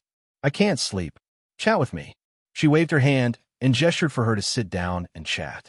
Yes. The middle-aged woman walked forward and sat down. That night, the lights in the small courtyard were lit all the way until dawn. Early the next morning, Junue went out. He first went to the city's auctions to find out if the 3 spiritual medicines that Feng Jiu mentioned were available. He then went to the century-old medicinal shops in the city to ask around. He only returned after noon. Feng Jiu slept until noon. When she walked out of the room, she saw the old man pacing around the courtyard with a troubled look. It was rare to see the old man like this, so she asked, What's wrong? What are you doing so early in the morning? The old man glanced at her and said, What early in the morning? It's already afternoon. Only you can sleep until now. She raised her eyebrows and looked at him, who looked like he wanted to say something. She smiled and said, Do you have something to say? Why didn't he say anything? She's so bashful that I feel uncomfortable just looking at her. As she spoke, she came to the courtyard and stretched. It was rare that the old man didn't glare at her this time. Instead, he glanced at her from time to time. After hesitating for a long time, he said, This old man just received the news. There's something I have to deal with. Upon hearing this, Feng Jiu was slightly startled. That's it? Then you should go. What's there to be troubled about? Wasn't the old man afraid that you would sneak away if he left? Who knows if the Heavenly Pill building will be able to find you next time? He couldn't help but mutter as he stared at her worriedly. Feng Jiu didn't know whether to laugh or cry. Not my business. Haven't you heard that a monk can run away, but the temple can't? What was there to worry about? If you can't find me here, then go to the 100 River City's Heavenly Dam building. Besides, there's no need for me to avoid you, right? So, you won't go missing with the old man? When the old man heard this, his eyes lit up. Then when this old man is done, I'll go to 100 Rivers City to look for you. You'll find time to teach me Taiji Fist.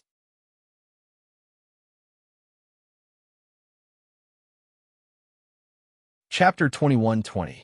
Hearing this, her eyes flashed, and she stared at Han Yuan for a while. Then, her lips curled into a strange smile. Your position in the Nebula Mortal Sect is really not low. Of course. He puffed out his chest and raised his chin. Stroking his goatee, he said proudly, It's not just the Star Cloud Immortal Pill Sect. Even the other 4 sects know of this old man. What's your current cultivation level? Peak immortal supremacy? She asked. Although Fengjiu did not say anything, the old man stared at her. Are you looking down on this old man's cultivation level? Let me tell you, peak immortal supremacy is not a level that anyone can reach. Many old monsters have failed in the heavenly lightning refinement when they entered the immortal supremacy level. Only a few people in our generation have reached our level. Of course, we don't count those devil cultivators who don't walk the righteous path. Then you must have been stuck at peak immortal supremacy level for a long time, right? You can't advance anymore? Feng Jiu stared at him with a smile that was hard to decipher. Seeing that she looked down on him, the old man snorted. Do you think it's that easy to advance from immortal supremacy to immortal emperor? Do you know that there are very few immortal emperors in the upper reaches of the continent? Oh, very few? In other words, there are some. She nodded thoughtfully. Above immortal sage was immortal supremacy, and above immortal supremacy was immortal emperor. Her current cultivation level was at peak immortal sage, and the only immortal supremacy she had met was this old man. As for immortal emperors, she had never seen one before. Of course there are. How can there not be? Not counting the ones in the upper reaches of the continent, there are 4 immortal emperors in this continent. They are. He was about to say it when he saw that she was waiting for him to continue. He laughed. I'm not telling you. After waiting for a long time, he did not continue. In the end, he laughed softly. She could not help but twitch her mouth. Didn't you say that if I wanted to investigate, I wouldn't be able to find out? She looked at him and said, Don't you have something to do? Why aren't you going? How about this? When this old man sees you again, this old man will tell you. I'll be leaving first. You can go back and tell that blockhead Junyu. When the time comes, this old man will directly go to your heavenly pill house to find you. I won't come here. He knew that by the time he was done, she wouldn't be here. See you then. She nodded. Seeing this, the old man felt relieved and left. It seemed that she would not hide from him. After he finished his business, he would go to the 100 River City to see what the Heavenly Pill building was like. After the old man left, Feng Jiu went outside and found a maidservant waiting outside the courtyard. She asked the maidservant to bring some food over. After a simple meal, she was about to go to Zhua Junyang's courtyard when Zhua Junyue came in. Where is he? Zhua Junyue came to the courtyard, but did not see the old man. He could not help but feel strange. The old man has something to do, so he left first. He asked me to inform you. Feng Jiu said as she walked out. Let's go. To your.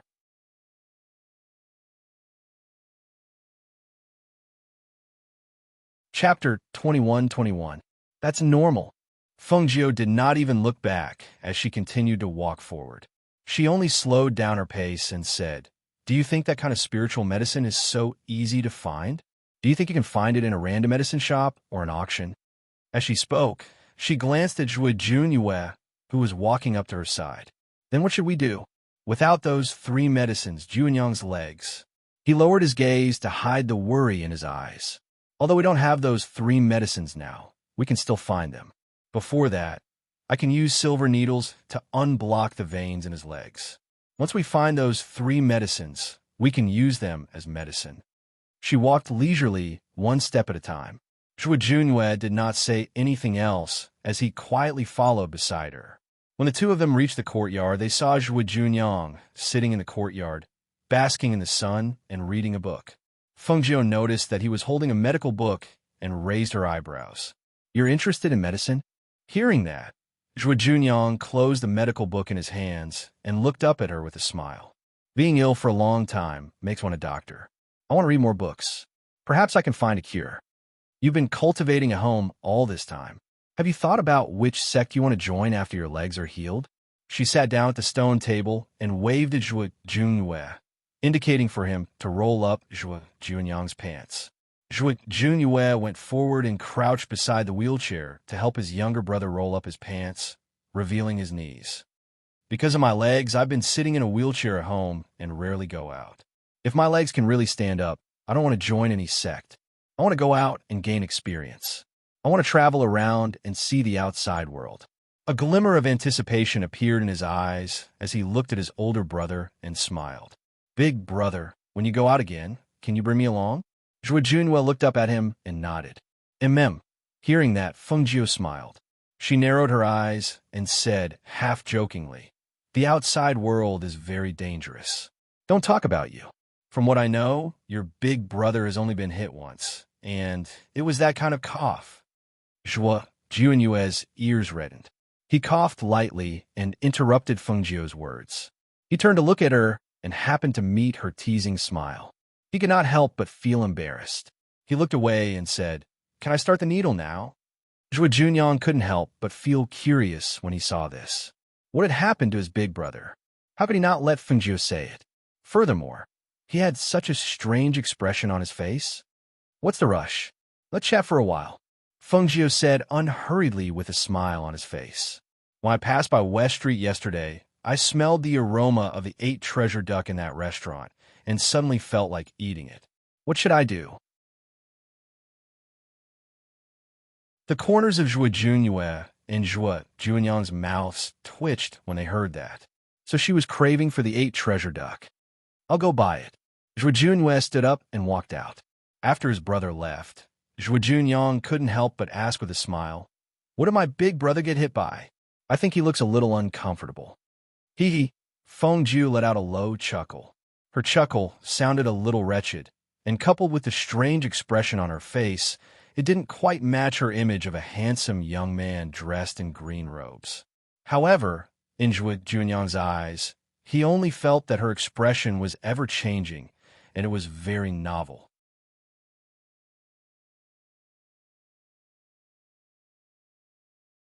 Chapter 21-22. If they hadn't pointed it out, he wouldn't have been able to tell that the green-clothed youth was a woman.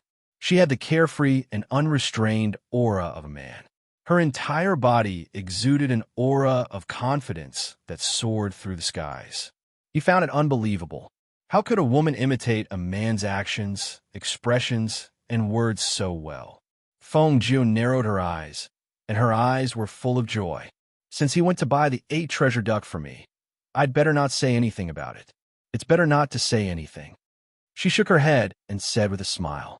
She took out a silver needle and pierced it into his knee without saying a word. The needle didn't hurt, but when the needle was turned, there was a sore and itchy feeling deep in his knee, in his flesh, tendons, and bones. Just as he was thinking about it, he heard her voice. How do you feel? Feng Jiu looked up at her. I didn't feel anything when the needle went in, but when it was turned, it was a little sore and itchy. He said honestly, but he felt a little strange. He had tried acupuncture on himself before, but why didn't he feel as sore and itchy as she did? It's good to feel something. As she spoke, she twirled the silver needle in her hand. Then, she pierced the second needle and continued to twirl it. Although it looked like an ordinary acupuncture point, there was a thin strand of spiritual energy in her hand that passed through the silver needle and entered his foot. While he was being treated, Zhuo Junyue went to buy the 8 treasure duck. In the East House, the head of the Zhuo family seemed to have encountered some problems and was gathering the elders in the house to discuss. The West House didn't know what was going on in the East House. The people there didn't say anything, and they didn't ask. I bought the 8 treasure duck. Zhuo Junyue entered the yard and looked at Feng Jiu, who was chatting. At the same time, he handed over an oiled paper bag. It smells so good. Smelling the fragrance, Feng Jiu narrowed his eyes and took it. He said to them, Then I'll go back first. With that, he ignored them and left with the 8 treasure duck. Big brother, Feng Jiu's medical skills are really amazing. This time I believe him. He smiled and looked at his big brother. Zhuo Junyue nodded. Her medical skills are impressive. He paused for a moment before asking, Did she perform acupuncture on you? How do you feel? Actually, I've used silver needles before, but I didn't feel anything. But just now, when she used the silver needles, my legs felt sore and itchy. He told him about what had happened and asked, Big brother, why do you think her medical skills are so good? Back then, we went to a lot of people, and they all said that my leg was incurable. After so many years, she was the only one who said that it could be cured. Zhuo Junyue revealed a rare smile and said, She said she's called the ghost doctor. As long as she wants to treat it, there's no illness that she can't cure. While the two brothers were chatting, Feng Jiu returned to the small courtyard and entered his room.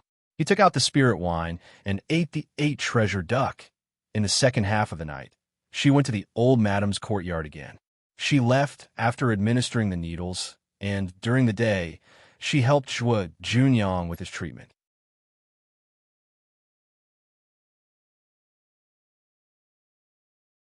Chapter 21-23. Feng Jiu looked at her and paused. Old madam, forgive me for asking, but does the Zhuo family's old master treat you well?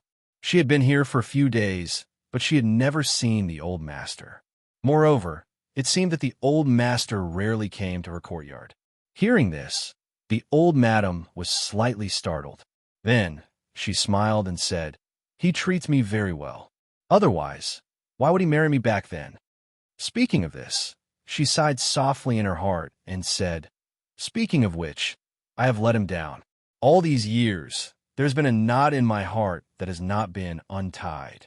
Ever since my 2 sons grew up, I hid in the backyard and rarely showed myself. When he saw me like this, he also came to my place less often. He only came over during the holidays. It has been a long time. Old madam's body has been nursed back to health. Many times, one's mood can also affect one's body. Old madam, why don't you try to open your heart? Instead of always meditating here, why don't you go out more often?" She suggested softly. Knowing her good intentions, the old madam nodded and smiled kindly. "Yes, I will. I've been here for a few days. Old madam's body is fine, but Juanyang's legs lack 3 types of medicine. I may be preparing to leave. I will come back after I find the 3 types of medicine." She spoke slowly and bowed to her. "Old madam, I will go back first." With that, she turned and left. She returned to her room to rest. The next morning, she went out and went to the medicine shop in the city. Because she had been busy concocting pills for the 2 of them, she did not have time to go out. It was a good time to see what kind of news the black market had sent. The shopkeeper of the medicine shop had been waiting for Feng Jiu for 2 days. When he saw her arrive, he could not help but welcome her with joy. "Master, you're here. Please come in." He quickly invited her into the inner room. The medicine boy outside was stunned. He did not understand how the cyan-robed young master had become the shopkeeper's master. "Master, the news arrived at noon yesterday. We have been waiting for you," the shopkeeper said and handed the document over. Feng Jiu raised his hand to wipe away the watermark on the document before opening it. The more he read, the more solemn his expression became. He did not expect that the black market would encounter such trouble this time. Furthermore, the situation of the master of the black market was not good. There were already people from the black market who went to the Heavenly Dan building to look for her. She put the items away and said to the shopkeeper, "I might leave tomorrow. If there's any news, you don't have to send it to the Zhuo family. Also, send a message back and tell them to buy the 3 spirit herbs." She instructed the shopkeeper to tell him about the 3 spirit herbs before she walked out. She had the teleportation scroll with her, so she could return quickly. Therefore, she planned to leave tomorrow. Today, she would deal with the matters at hand first. As she walked back to the Zhuo residence, she saw that the main gate of the Zhuo residence was surrounded by people. Moreover, the people surrounding the Zhuo residence were very aggressive, as if they did not dare to leave the matter at that. This made her, who was about to go back, stop in her tracks and stand in an inconspicuous corner to watch. She thought to herself, "Who are these people? Why are they crowding around the Zhuo family's doorstep? Zhuo Zhenglin, come out. Let him come out. If you don't come out, don't blame us for being impolite. Don't hide in there in the future, and we can't do anything to you. If you don't come out, we will break in."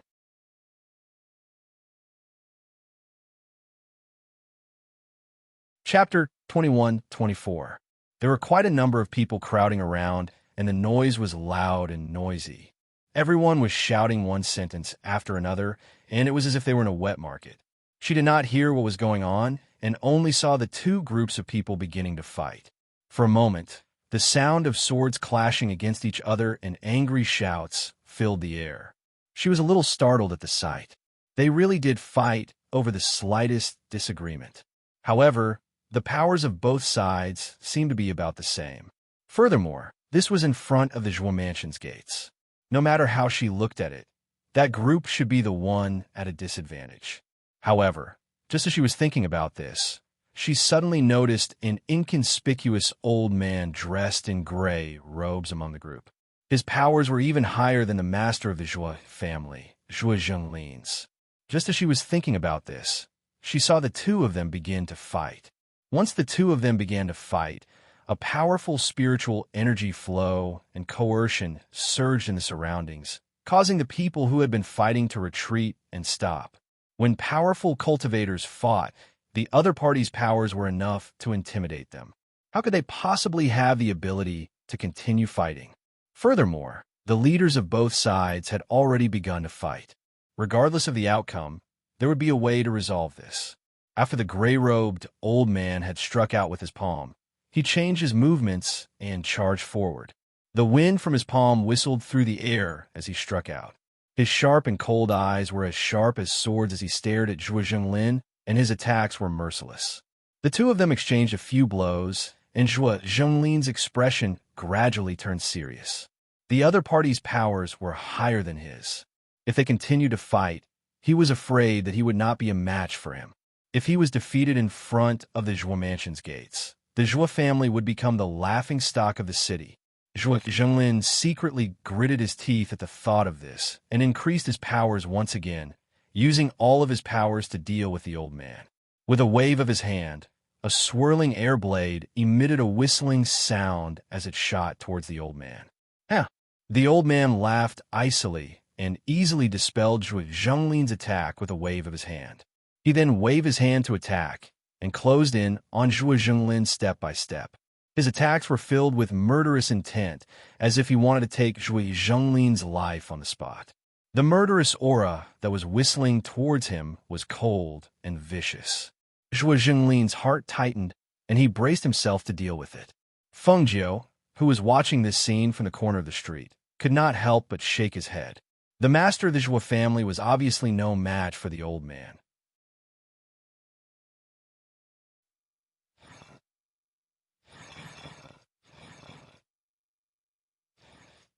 At this moment, she saw the gray-robed elder condense a stream of air with a wave of his hand.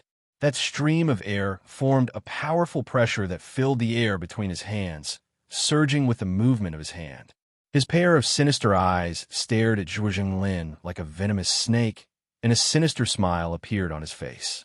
In the blink of an eye, he attacked with the attack in his hand, attacking Zhuo Zhenglin at a speed that left no time for anyone to cover their ears.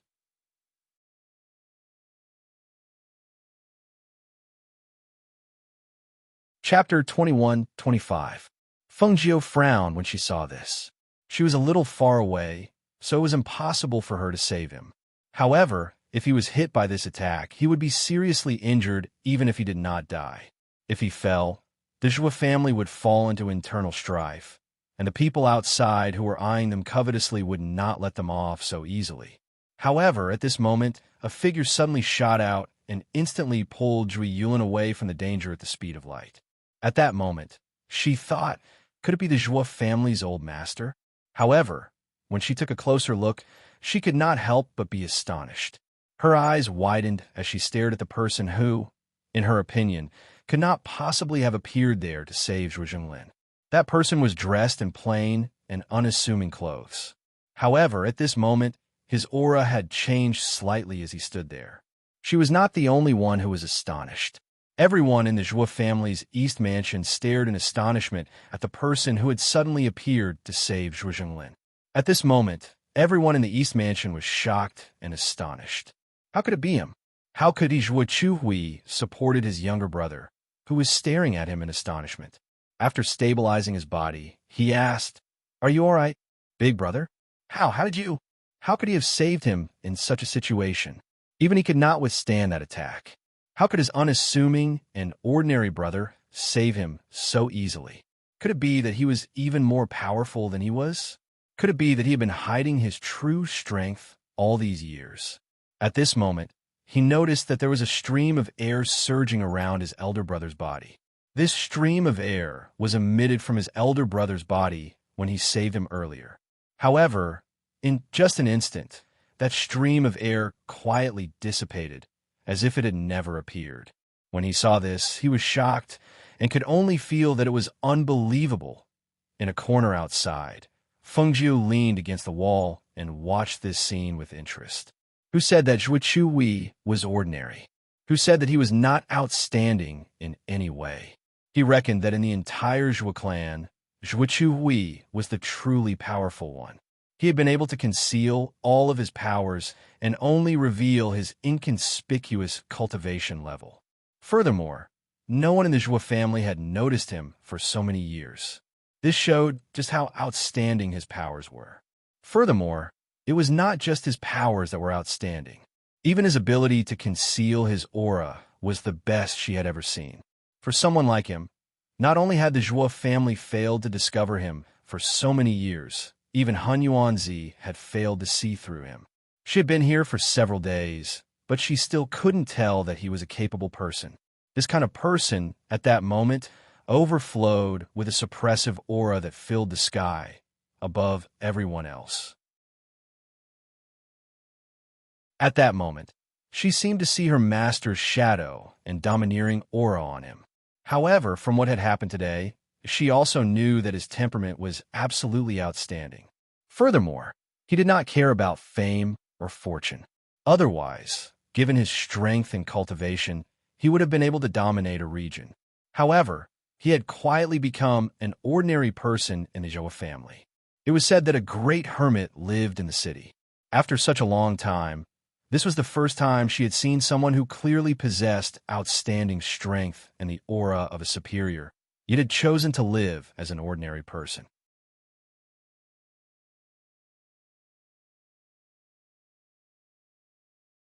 Chapter 21-26. At this moment, the elders of the Zhuo family were feeling very conflicted. They never thought that Zhuochu Wei would have such outstanding power. Even more so, they never thought that with such outstanding power and cultivation, he would hide it all this time and be content to live as an ordinary person in seclusion in a small corner of the West Prefecture. These elders knew that he was not of the Zhuo family's bloodline and had always been on guard against the possibility that the Zhuo family would fall into his hands. However, from the looks of it now, they felt that their actions were laughable and petty. For a person with such shocking power to be willing to live an ordinary life and keep a low profile for so many years, it was clear to see that he did not have such intentions at all. If he had not stepped in to save the master would have been severely injured even if he had managed to escape death from that ferocious attack. "Who are you?" The old man furrowed his brows and stared at him with a serious look on his face. The fact that he had been able to save Zhuo Zhenglin under such circumstances showed that he was no ordinary person. However, even the old master of the Zhuo family could not possibly be a match for him. He could not possibly have saved Zhuo Zhenglin under such circumstances. They were well aware of the Zhuo family's power, but where had this person come from? "Who are you, sir? Why have you brought people to cause trouble for the Zhuo family? You've attacked with a killing blow. What are you trying to do?" A sharp and intimidating light shot out from Zhuo Chuhui's eyes as the aura of a powerful cultivator burst forth from his body. His unyielding attitude did not hide his rising murderous intent at all. Zhuo Zhenglin, who was standing next to him, felt both gratified and complicated at the same time when he saw the intimidating aura from his older brother's body. He was gratified that his older brother had such great power and was gratified that he was so outstanding and powerful.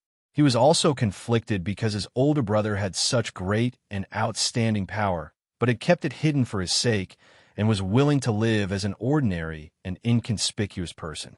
The first master of the West Prefecture. Not only did the people in the West Prefecture not pay any attention to him, even those outside the West Prefecture did not know who he was. If it had not been for the fact that he had almost met with a mishap today, it was likely that his older brother would not have made a move and would not have let them know about his great power. However, he believes that after today, no one in or out of the West Prefecture would ever dare to underestimate him again. Thinking of this, he couldn't help but feel excited. Big brother, They're from our Joie family's archenemy, the Ho family. I found out that they had designs on our Joie family's businesses, so I took drastic measures against them and made them suffer heavy losses. Who would have thought that they would bring people to our doorstep today? The 40-something-year-old head of the Joie family, Joie Zhenglin, was like a child complaining to an adult at this moment. He gave a simple account of the entire situation to his elder brother. His tone was clearly filled with anger, but his eyes were filled with unconcealable excitement and anticipation. He wanted Big Brother to teach them a lesson. This way, not only would he be able to establish his elder brother's authority, the elders of the Joie family would no longer use the fact that his elder brother was not of the Joie family bloodline. When the elders standing behind heard Joie Zhenglin's words, they all looked at him strangely. This was because they had never seen such a childish side to him after being the head of the Joie family for so long. Looking at his expression, wasn't he just like a child complaining to an adult?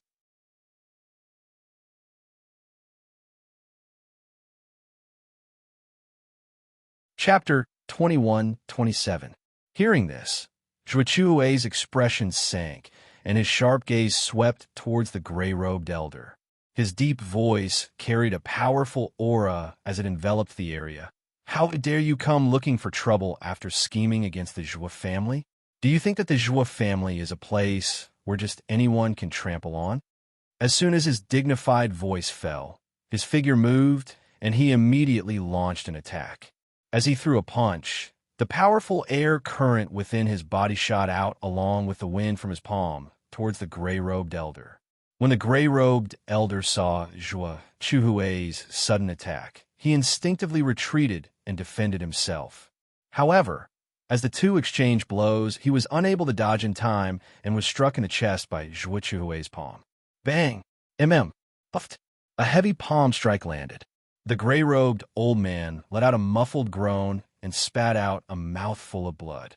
He couldn't help but stagger back until he collided with the person behind him. Only then did he stabilize himself and not fall to the ground in a sorry state. He raised his head in shock and saw the person in front of him with a dark expression. His hands were clasped behind his back as he shouted in a deep voice, "Scram! If there's a next time, I won't hold back." The deep and stern cry was filled with dignity as a powerful aura forced the people around him to retreat. None of them dared to step forward. The gray-robed elder clutched his chest and glanced at Zhuo Chuhui in dissatisfaction. He then brushed his sleeves and cried out, "Let's go." Two of the cultivators supported him and quickly left. Following their departure, the crowd surrounding the Zhuo family also dispersed. Only a few commoners and a few family members were left in the city to watch this scene in astonishment. How could the Zhuo family have such a powerful person? I've never heard of him before. That's right. Who is this person? Why haven't I heard of him before? Didn't the Zhuo family head address him as Big Brother? Have you forgotten that the Zhuo family head has a big brother who lives in the West Mansion? Oh, that's right. I remember that the Zhuo family head's big brother is called Zhuo Chuhui, right? It's just that it's said that his strength is very ordinary, and there hasn't been anything outstanding about him for so many years. I didn't expect that he's the one who's truly hidden his strength. Fortunately, the eldest brother of the Zhuo family has such strength. Look at how dangerous that scene was. If the head of the Zhuo family was hit, even if he didn't die, he would be seriously injured. The people of the Ho family have their eyes on the Zhuo family and want to swallow them whole. Yes, who would have thought that the first master of the Zhuo family was such a hidden expert? His strength was probably the strongest in the Zhuo family, right? I remember that old master Zhuo hasn't advanced in many years, and Patriarch Zhuo is at the early immortal sage realm. It seems like Patriarch Zhuo is stronger than them. It's strange that people with such power would live in seclusion in the Zhuo family's west residence, as if they were hiding from the world. If it weren't for the scene today, many people would have forgotten that the Zhuo family had such a person. Everyone in the surroundings was discussing amongst themselves while they dispersed. On the other hand, Zhuo Chuhui glanced at Zhuo Jinglin at the entrance of the Zhuo clan's residence and said, You haven't finished dealing with the matter, so go deal with it. I'll be heading back first." As soon as he finished speaking, he strode into the residence and prepared to return to the west residence. However, after taking a few steps, he was called back. "Big brother, wait a moment." Zhuo Zhenglin called out to him and strode towards him. "Big brother, let's talk."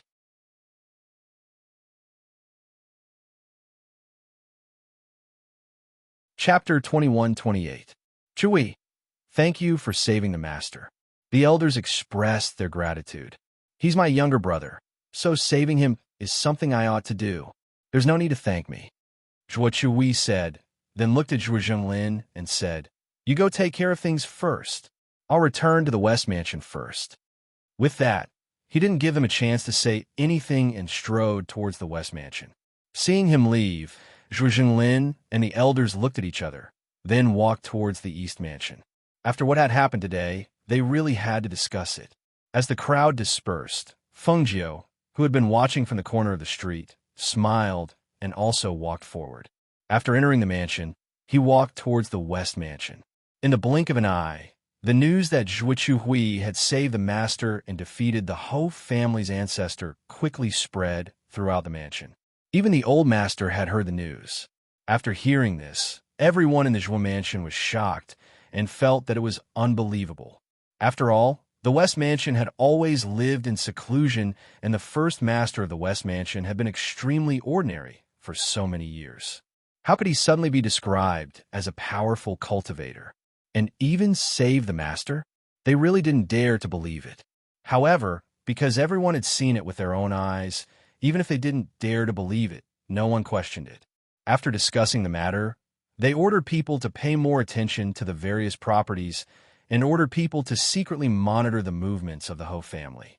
After discussing the matter, the clan elders looked at the patriarch on the main seat and said, "Patriarch, how do you think we should deal with the West Prefecture?"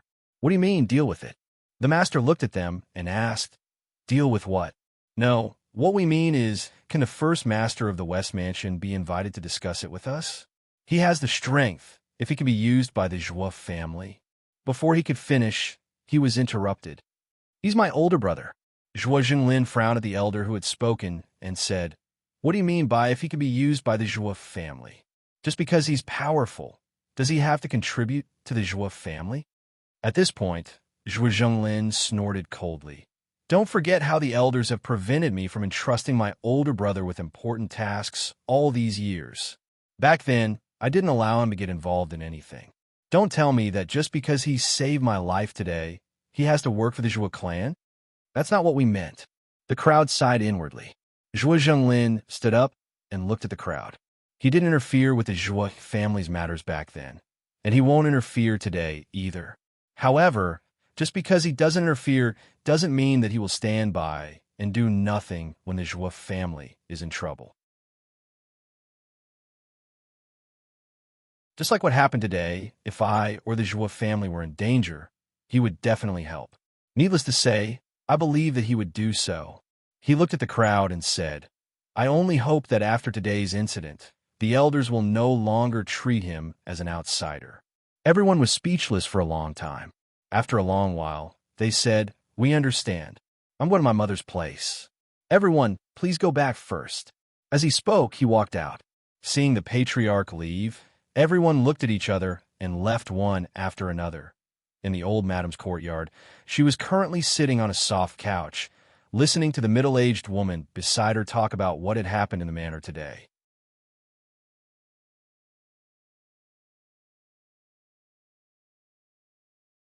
Chapter 21-29. The middle-aged woman paused and glanced at her mistress before continuing. "That's why everyone in the residence is talking about this. However, I heard that first master returned to the West Mansion and didn't come to the East Mansion." The old madam's eyes flickered and she sighed softly. "So he has that kind of power. He even hid it from me, his mother. I'll let him down. I know that it was selfish of me to let him stay in the Zhuo family, especially when he has such power and cultivation. First master is filial. He listens to everything madam says. Big brother also followed madam's instructions and stayed in the Zhuo family to look after them."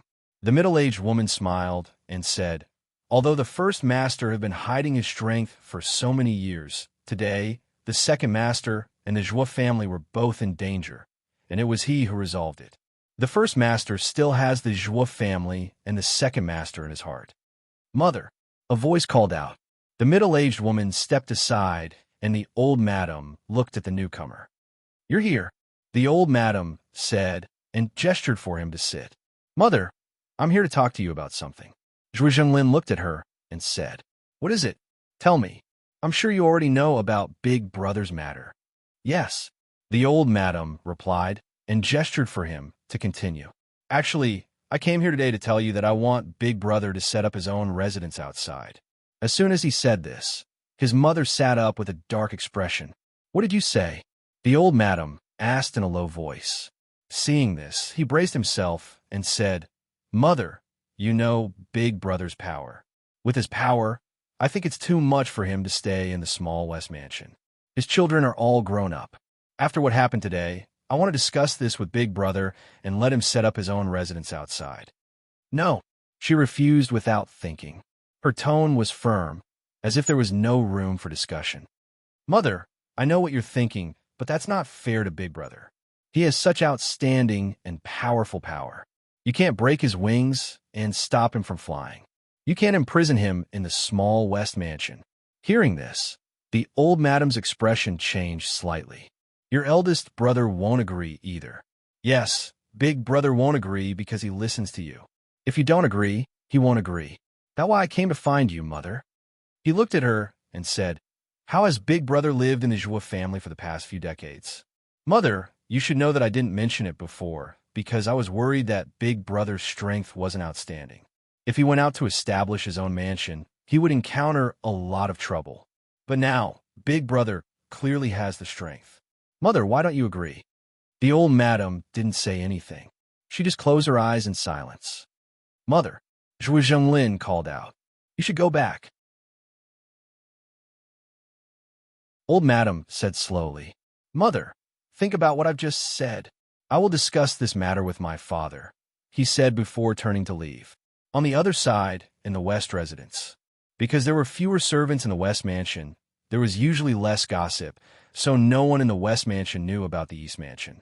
Compared to the bustling East Mansion, the West Mansion was still the same as before, quiet and elegant.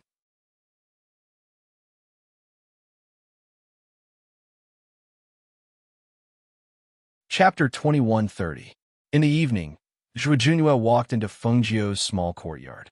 Seeing her sitting in the courtyard, he asked, "You were looking for me? And have a seat." She gestured for him to sit and poured a cup of tea. "I wanted to tell you that I'm going back. As for the 3 spiritual herbs, you don't have to worry about them. I've already sent people to look for them." "You're leaving?" Hearing this, Zhuo Junhua was startled.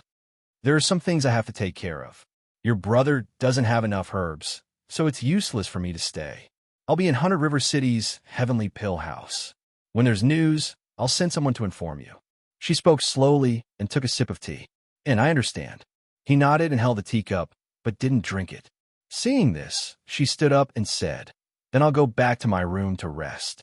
You don't have to send me off when I leave." With that, she walked into her room. Seeing this, Zhuo Junhua sat for a while and drank his tea before getting up and leaving. In the room, Feng Jiu entered the space to cultivate. She only came out when the sky gradually darkened. She jumped onto the roof of the courtyard and used the Aurora transmission scroll to leave the Joie family. Feng Jiu, who was already able to control the Aurora transmission scroll well, left without anyone noticing when she left. There was no dazzling light when she teleported. They only knew that in the night, the green figure quietly left. On a small path outside 100 River City, Feng Jiu, dressed in green, silently appeared. Like a ghost, her body turned slightly and appeared in the small path. She looked up at the night sky and walked slowly. At this time, she couldn't enter the city gate. However, she remembered that there was an inn outside the city. It should be in this area. She could rest there first and enter the city tomorrow morning. It was late at night, and there was no one on the path. Only the faint twinkling stars in the sky and the bright moon, half of which peeked out from behind the clouds, hung in the sky like a shy young girl. when the night wind blew. The rustling of leaves could be heard from the forest on the side. The night cicadas chirped. In this dark night, it seemed a little strange. However, in such a place, she walked slowly and leisurely, as if she was admiring the stars and the moon. After walking for about a few hundred meters, a light vaguely appeared on the side of the road. She took a closer look and saw that it was indeed the inn. Thus, she quickened her pace and soon arrived outside the inn. Although it was late at night, there were still many people sitting around drinking and chatting on the first floor of the inn. There were also some people who were resting on the table. Compared to the quiet darkness outside, the inside was brightly lit and very lively. "This seat, please come in. Please come in." Seeing that another guest had entered, the waiter welcomed him with a smile and said, "There have been many guests these past few nights, so the rooms on the second floor are all empty. If young master doesn't mind, you can stay on the first floor for the night." She nodded and followed the waiter to a table inside. "Young master, the night is cold. Would you like a pot of hot wine and some wine to go with the dishes?" The waiter asked with a smile. "Sure," she said and indicated for him to prepare.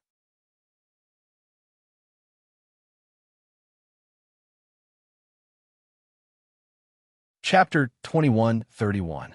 "Young master, if it's not enough, you can call me again," the waiter said and then left. She poured a glass of warm wine and took a sip. Then she put down the glass and picked up her chopsticks to eat peanuts while sizing up the people on the first floor. After sizing them up, she noticed some problems. Other than some cultivators, most of these people were sick, especially a young woman in the corner. She was wearing plain clothes and was sitting on the ground in the corner with a 3-year-old child in her arms.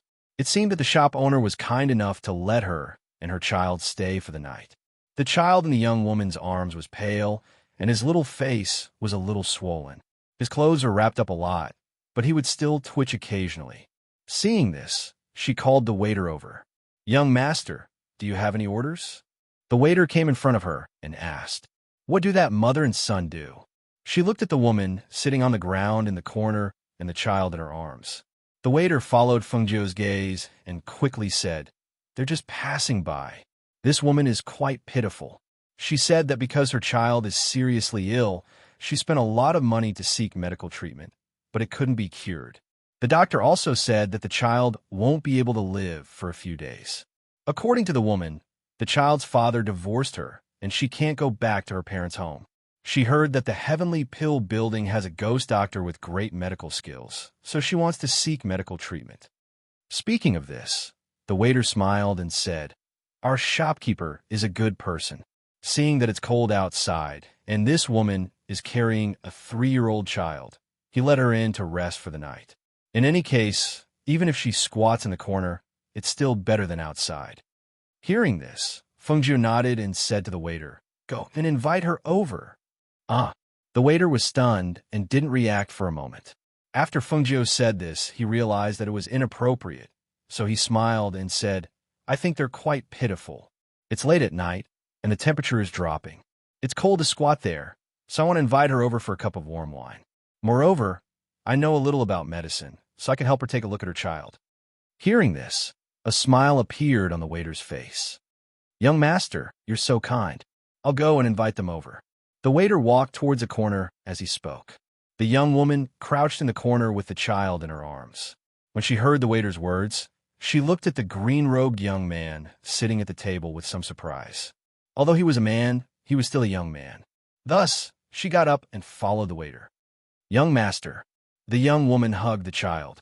Her lips were dry and pale. "Sit." Fengjiu gestured and poured her a glass of warm wine. "Drink a glass of wine to warm your body." "Thank you, young master." The young woman thanked him and carefully sat down at the table. She held the child in one hand and drank the wine with the other. Because she drank too much, she accidentally choked. Cough, cough. The woman quickly put down the wine cup in her hand and used her hand to cover her mouth as she coughed lightly. After drinking a mouthful of wine, she felt a burning sensation and her originally cold body gradually warmed up. She couldn't help but feel grateful to the young master in front of her. This young woman thanks young master. She stood up again and bowed, thanking him. Take out your child's hand. I'll take his pulse. Fengjiu gestured and looked at the child in the woman's arms.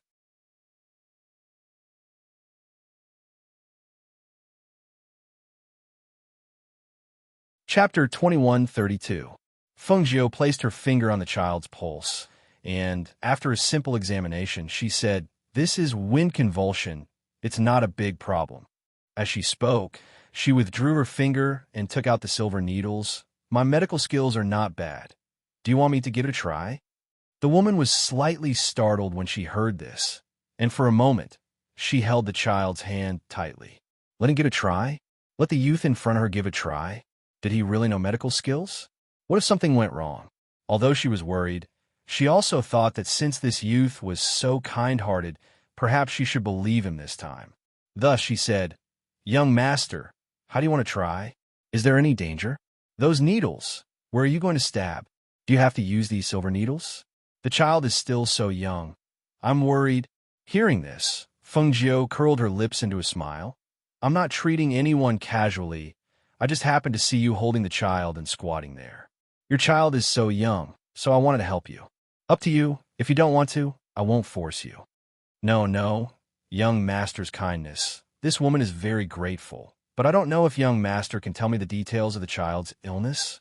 she asked, thinking that if the youth could tell her, it would prove that he really knew medical skills. After all, the wind convulsion he mentioned was different from what the other doctors said, so she couldn't help but worry. The woman's cautious words made Fengjiu smile slightly.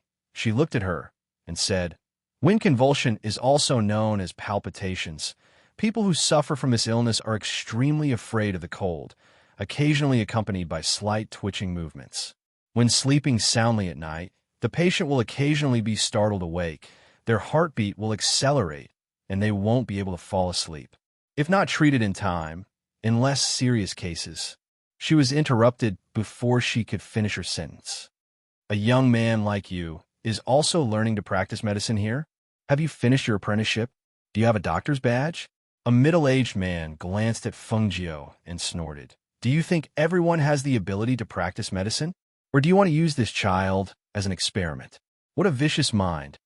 Fengjiu raised his eyebrows slightly and glanced at the man with a faint smile.